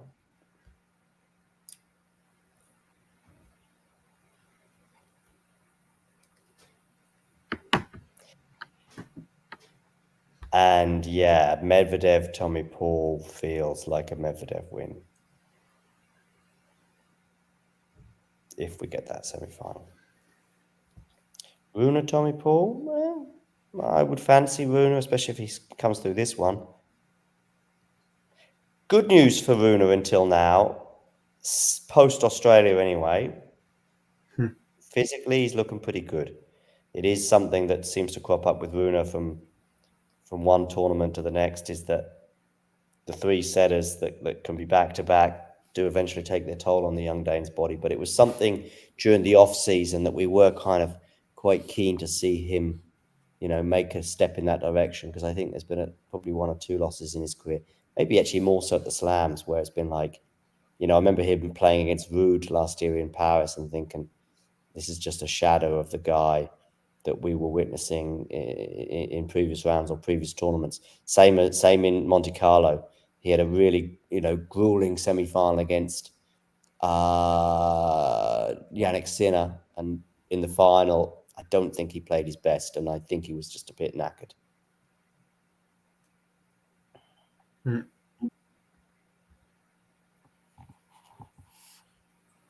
And in Paris last year, I think he dropped a set to Eubanks, kind of inexplicably, had a 5-setter with Cerundolo. And so by the time he got to that Rude quarterfinal, it was like, yeah, I think it was quarterfinal. It could have been 4th round, but I think it was quarterfinal.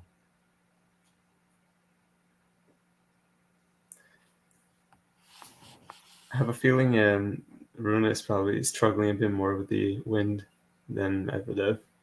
Okay. So it might be frustrating him a little bit. That's probably why he's been double faulting and making so many errors.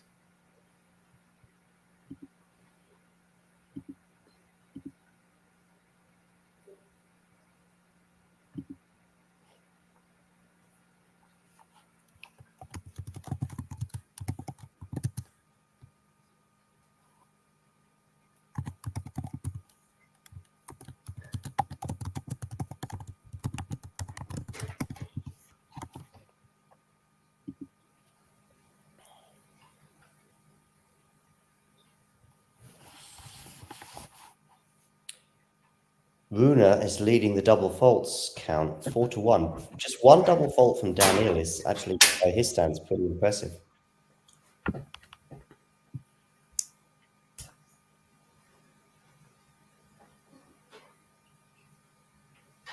Yeah, I know what you mean, Posty. I know what you mean. It can feel like the hustle and bustle, and it can almost feel a bit sad, especially if it's your hometown or home city, and you're thinking, "Oh, that's it. Almost, we're not going to be here for another year." And yet, that first week, where there's so much happening and there's a buzz and stuff, I know what you mean. I mean, you have a tennis tournament in your town, right? Which I don't know how that is. Oh, Runa, that shot into the alleyway there, and yeah, that's going to prove very costly for him. You you have a tennis tournament come to your town. Are you asking me something about it? Or Yeah, it's just nice having I mean, I've never lived in yeah. a town really where there's a Okay. big tournament coming. Anyway, we have a Yeah, challenger in where I am, but it's nice to have a big tournament. Like you get to see the big players like very close. And in Montreal, they normally like the conditions. They normally like the tournament, the facilities, and how they're treated. So a lot of them are just in a good mood. So that's probably, I think, the same for Indian Wells, if not better, even because they have a lot of space there. So yeah, and obviously, I don't think it beats the just the scenery. Just nice, just to look at the mountains over there. Just you probably feel in tennis paradise, as they say. yeah, two very difficult to watch unforced errors there from Holger Rune, giving away the serve, giving away his serve, giving away that game because, and again, kind of indicative of the first set. I don't know how many unforced errors we're at now on the second set, but those two are pretty costly. Are we preparing a new racket here for Holger Rune?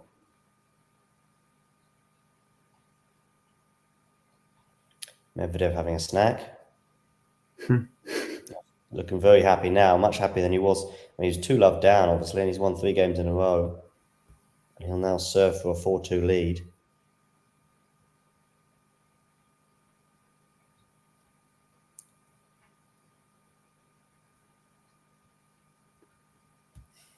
Someone's racket's me. It could be actually for Medvedev, this racket.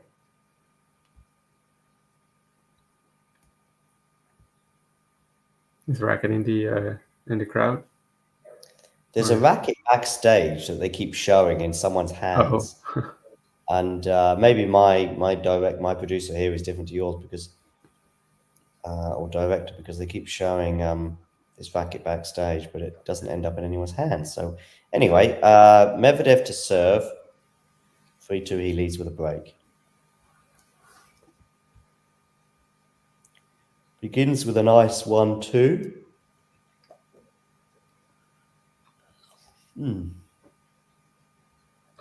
Yes, indeed, Ghosty. And we got to the 6,500 mark. But with every mark, of course, there's always another one. So now it's all about the road to 7K. I mean, the road to 6.5 wasn't really a road. It was just something I noticed today that we were quite close. Didn't you start the year with like 3,000 something? No. We got 5 on the 31st of December. So we've got 1,500 in 2.5 months. That's good. Like you're probably gonna get up to 10 by the end of the year. Oh, I think we'll be at 10, probably 12 maybe. Yeah, I think we'll be at 10. But I don't know. Maybe I'm crazy, but I think we'll be at 10 by around about the French Open. Maybe Wimbledon. I mean, during the Grand Slams, it's hot period for growth. So yes and no. We because of the access that we're getting at other tournaments.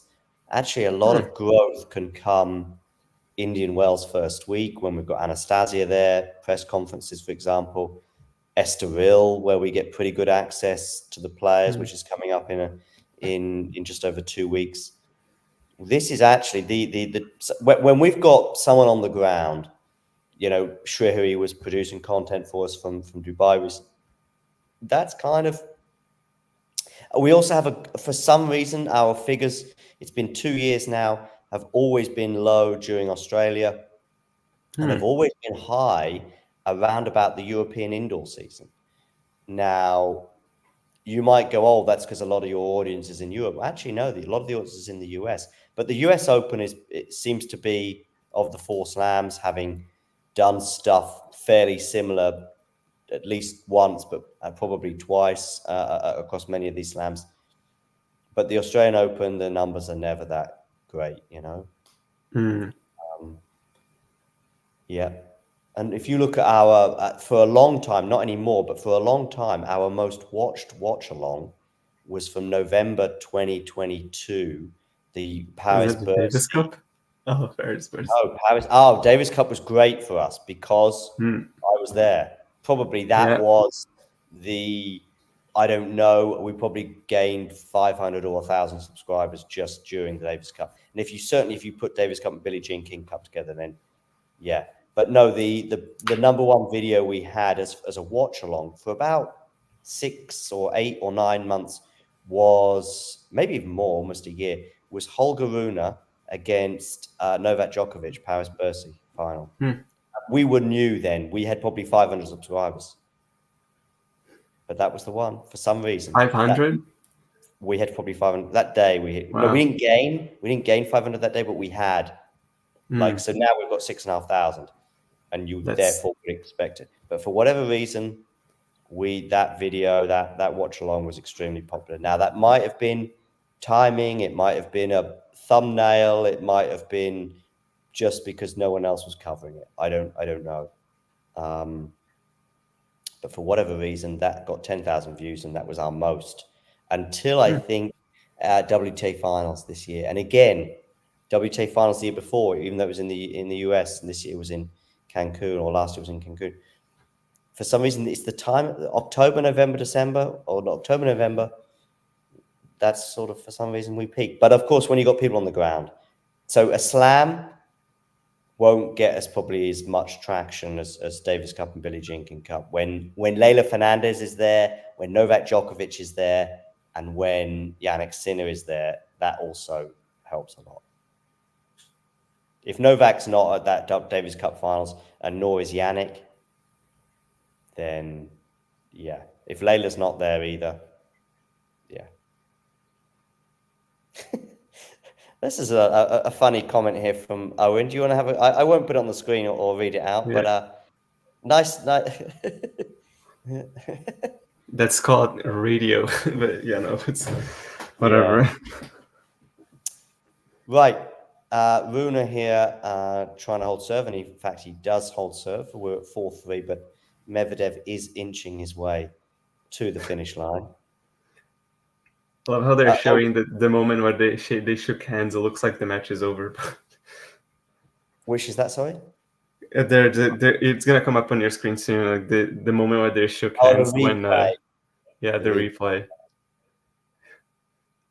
So if you just turn on your TV right now, the match isn't over yet. It was just right.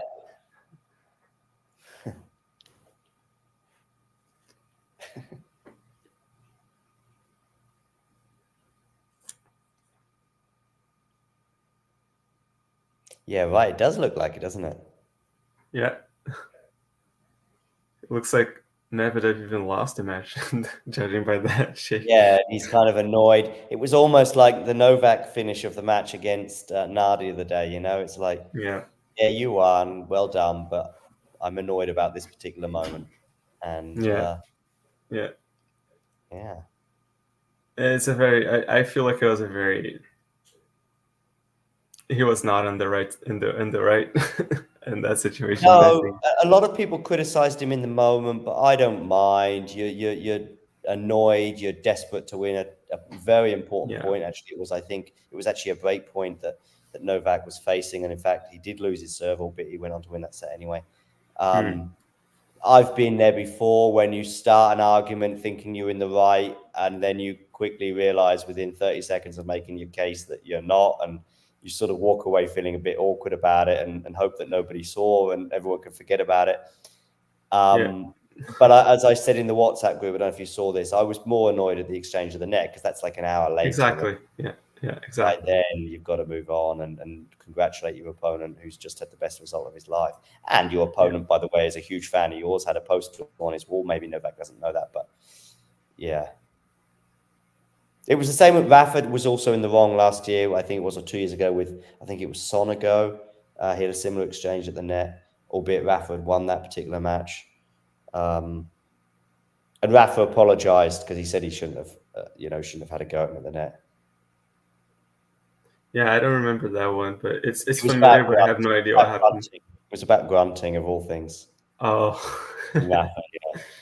So, and then he apologized. He apologized not just because the argument, but it was also because it sort of looked a bit like I'm the boss here, you know. Oh, I see. So, Rune has a love 15 scenario here, pretty lengthy rally that I'm watching.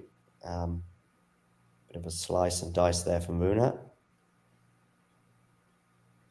We had a 31 shot rally in the first set.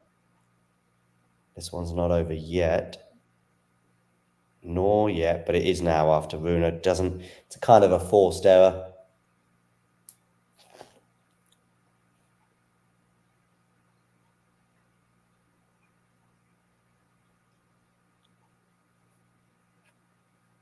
If you're tuning in on Twitter, make sure you give us a follow. You can also give Andre a follow too. I'm going to put his Twitter handle up on the screen, which I have saved somewhere in the vault. Andre, of course, you've got your Tennis and Bagels podcast and YouTube channel as well. Are you doing anything sort of for Canadian tennis at the moment? Sorry, when? Are you doing anything for Canadian tennis? Did you do stuff for Tennis Canada in the past? Yeah, I worked for Tennis Canada for like 2.5 years, full staff, and social media. But yeah, no. This past week I was just I was photographing a W15 event near where I live, so it was really nice. I put some of my favorite shots on my Twitter account if you want to see them. Still learning the ropes of editing pictures, and there's a bunch of things that I need to learn in terms of photography. So don't expect any of like those amazing photography that you see from sometimes. But I enjoyed it. It was a really fun experience. The bagels whole wheat. I love bagels in almost any form. I like the ones with seeds on them. What are they called? Sesame seeds? Yeah. I really like bagels with cheese or jalapenos. They're some of my favorite ones.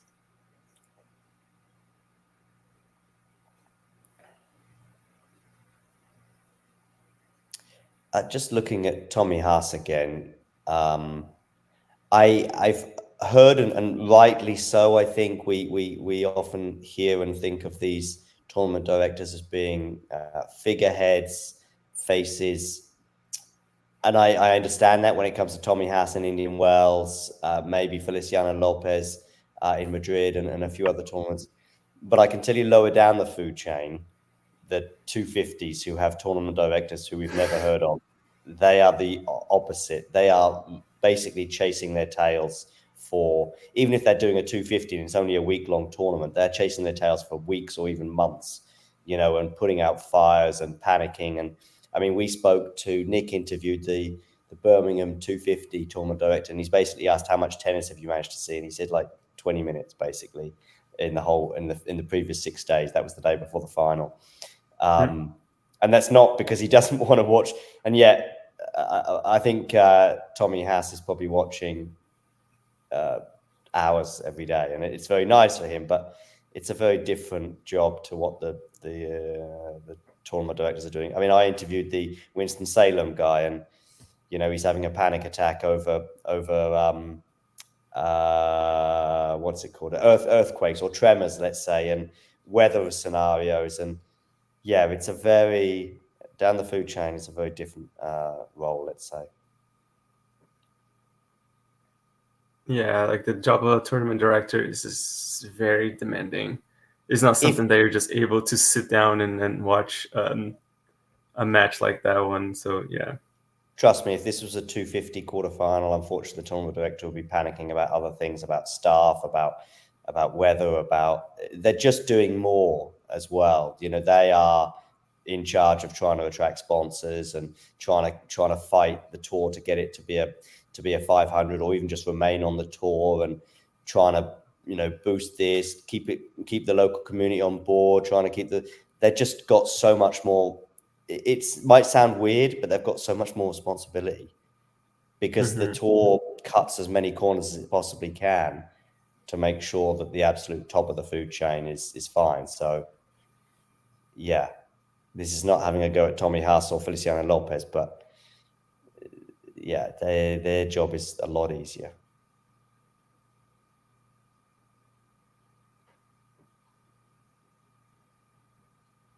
I mean, Tommy Haas is playing practice sets with the players the week before.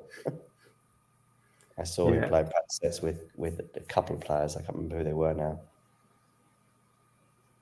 So Rune here on his serve. We're right in a situation here where Medvedev is 2 points away from the match, although Rune does end up holding serve.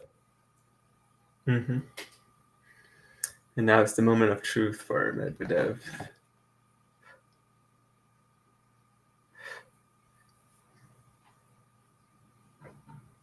Yep, going to try and serve it out.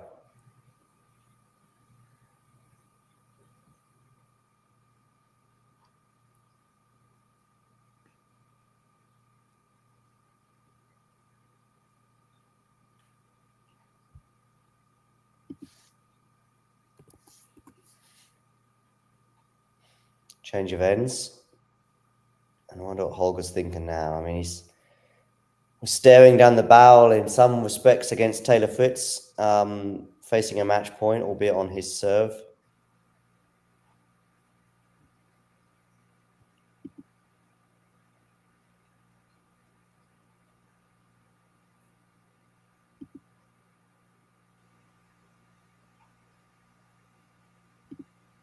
But now he's staring down the barrel of a different kind as Medvedev tries to serve this out.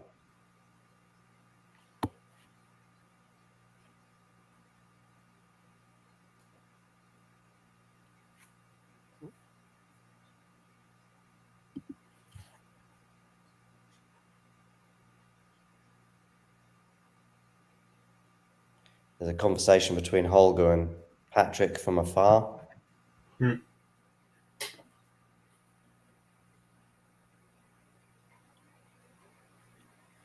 The two tournaments that have occurred for Holger since Patrick returned to the team would be seen as certainly a step forward and even a success compared to where we were 4, 5, 6, 7, 8 months ago with Holger, where he just wasn't really getting the results that he obviously thinks his talent definitely deserves. But a semi-final in Acapulco, and it was close to get to the final there, followed by some good wins in Indian Wells, going out to Medvedev on a hard court, albeit a slow one. No shame in that, if he does go out. Yeah. He won a pretty phenomenal first point there in this game.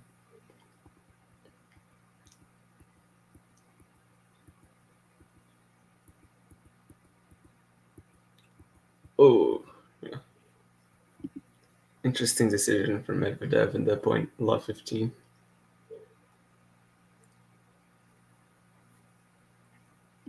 Yeah. So Holger, they're geeing up the crowd, thinking, you never know, a little sniff.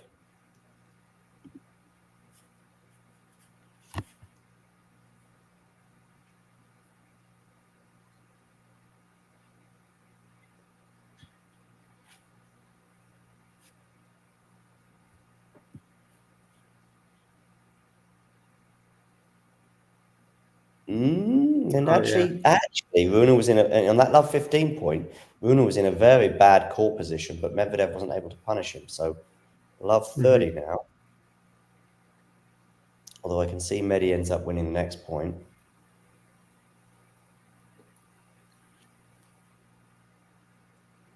He had to earn it. A tweener? No, he had to earn it. The point, yeah. Yeah, I'm watching it now.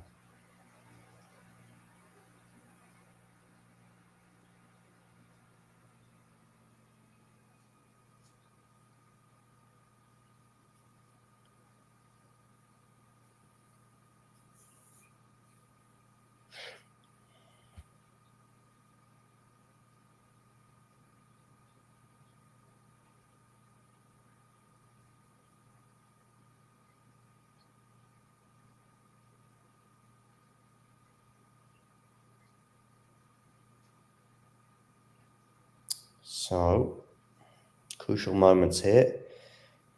30 all, and suddenly Medvedev is sort of back to sort of okay, or 15-40, and he's in big trouble. Yeah.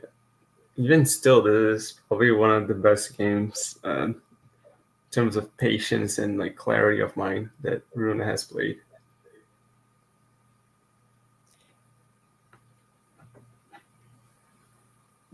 Well, Though he slice. lacking a bit of the aggression that he was having in the first set, but Yeah.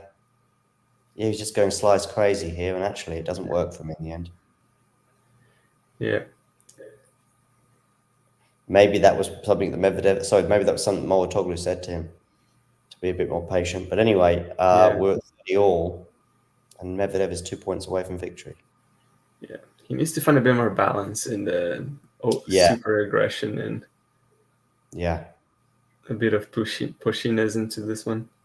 Oh, yeah, that will go. Medvedev Bad 40-30 error. match point.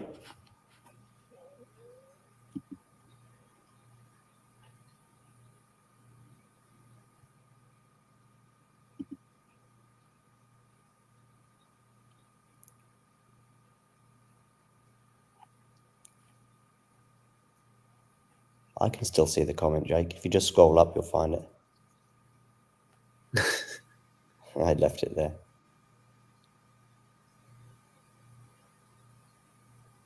And Medvedev seals the deal. And it was a wild backhand cross-court shot that was never... I mean, I don't think even anyone on the planet would have pulled that off from that position that goes wide, that set up the match point. Yeah. Trying to outstay Medvedev is a questionable tactic, LOL, says Jake. Indeed, yeah, maybe there was sort of no half measures with Rune today in certain moments. I mean, we had, as you said, 27 unforced errors in the first set is just way too many over the course of 12 games. Still a bit of a comment here from Medvedev towards, just let it go, Daniil. You won the match. It's all right. It's good. Party. It's very classic Medvedev, isn't it? Yeah. Well, yeah, exactly. He doesn't. I don't think on this occasion, Ghosty. I don't know whether there was some stuff that was on top of it, but in terms of the incident itself, Rune's trying to win a tennis match at the end of the day. And if I was Rune's father, or I was Rune's coach, or I was Rune's friend, if he didn't try and win that point in the manner he did, I'd be saying, "What the hell are you doing on a tennis court? We're here to win tennis matches." And he did nothing wrong. Ghosty, I'm going to do the same, albeit it's a very different time zone I'm in. But Andre, big thanks for joining me today. Yeah, thanks for having me. Great, and I'm sure we'll cross paths again very soon. Make sure you give Andre a follow on the social medias that is out there. What's your Twitter or Instagram handle? Twitter is Rolenberg Andre. I think my Instagram is there. It's kind of a long name. What's your Instagram? Do you remember? I don't know. I don't think I know by heart. Yeah. Are you more of a Twitterer than an Instagrammer, or are you a bit of both? I used to be more of an Instagrammer, and now I'm a lot more on the Twitter. Yeah, I'm a lot more Twitterer, but I am trying to get used to the whole Instagram thing. Anyway, you'll find him somewhere. His name's Andre Rolenberg. He's around. So are we at Talking Tennis TT. You can follow us on all the socials there. But anyway, if you're not into social media, that's fine as well. And we'll be speaking to you all again very soon. Rest well. Hopefully, Jake, you enjoyed those beers that you told me you were going to have earlier. Ghost is off to bed. Ashley says thanks as well. And yeah, big thanks, Andre, and we'll see you soon. See ya. Bye, guys. And everyone else, you know the drill. If you enjoyed this video, make sure you hit that like button. Don't forget to subscribe and click that notification bell so you don't miss out on all things tennis.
Calls in.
Sorry, this is a fire hazard.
Esa justo es la gran diferencia.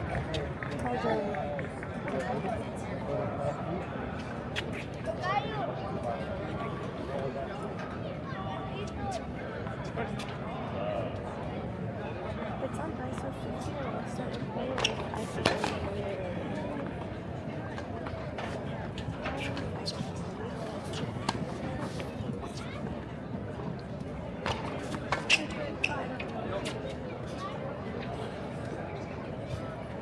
Huh? Really? So cool. It is. He's so nice.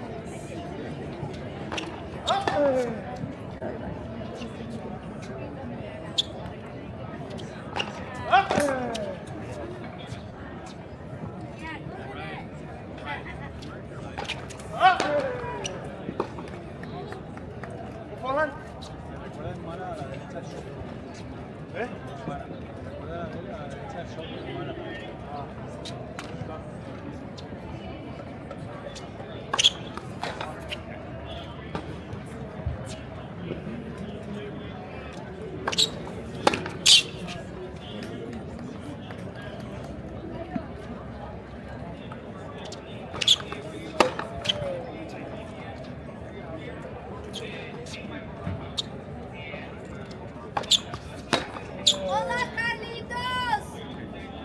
Mi amiga Margie dice hola. Me too, me too. Buena suerte. Vamos.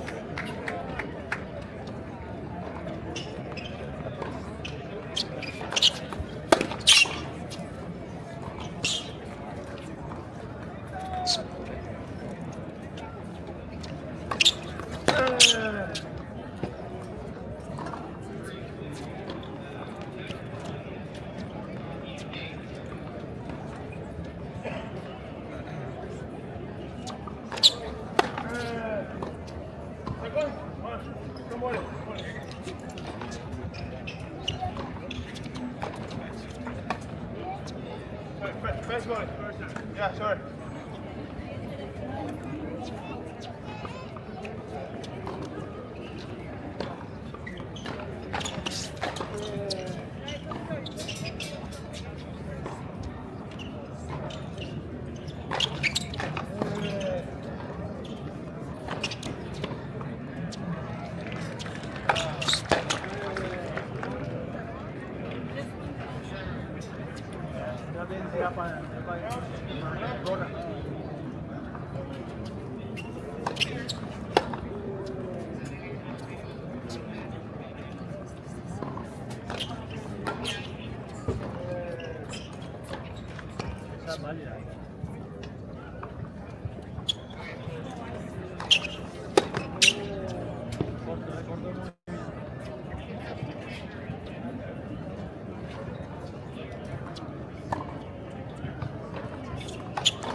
Want me to say this?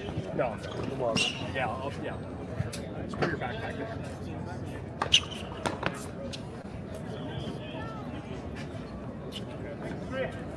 Three now, yeah. Come on. You're lucky winner.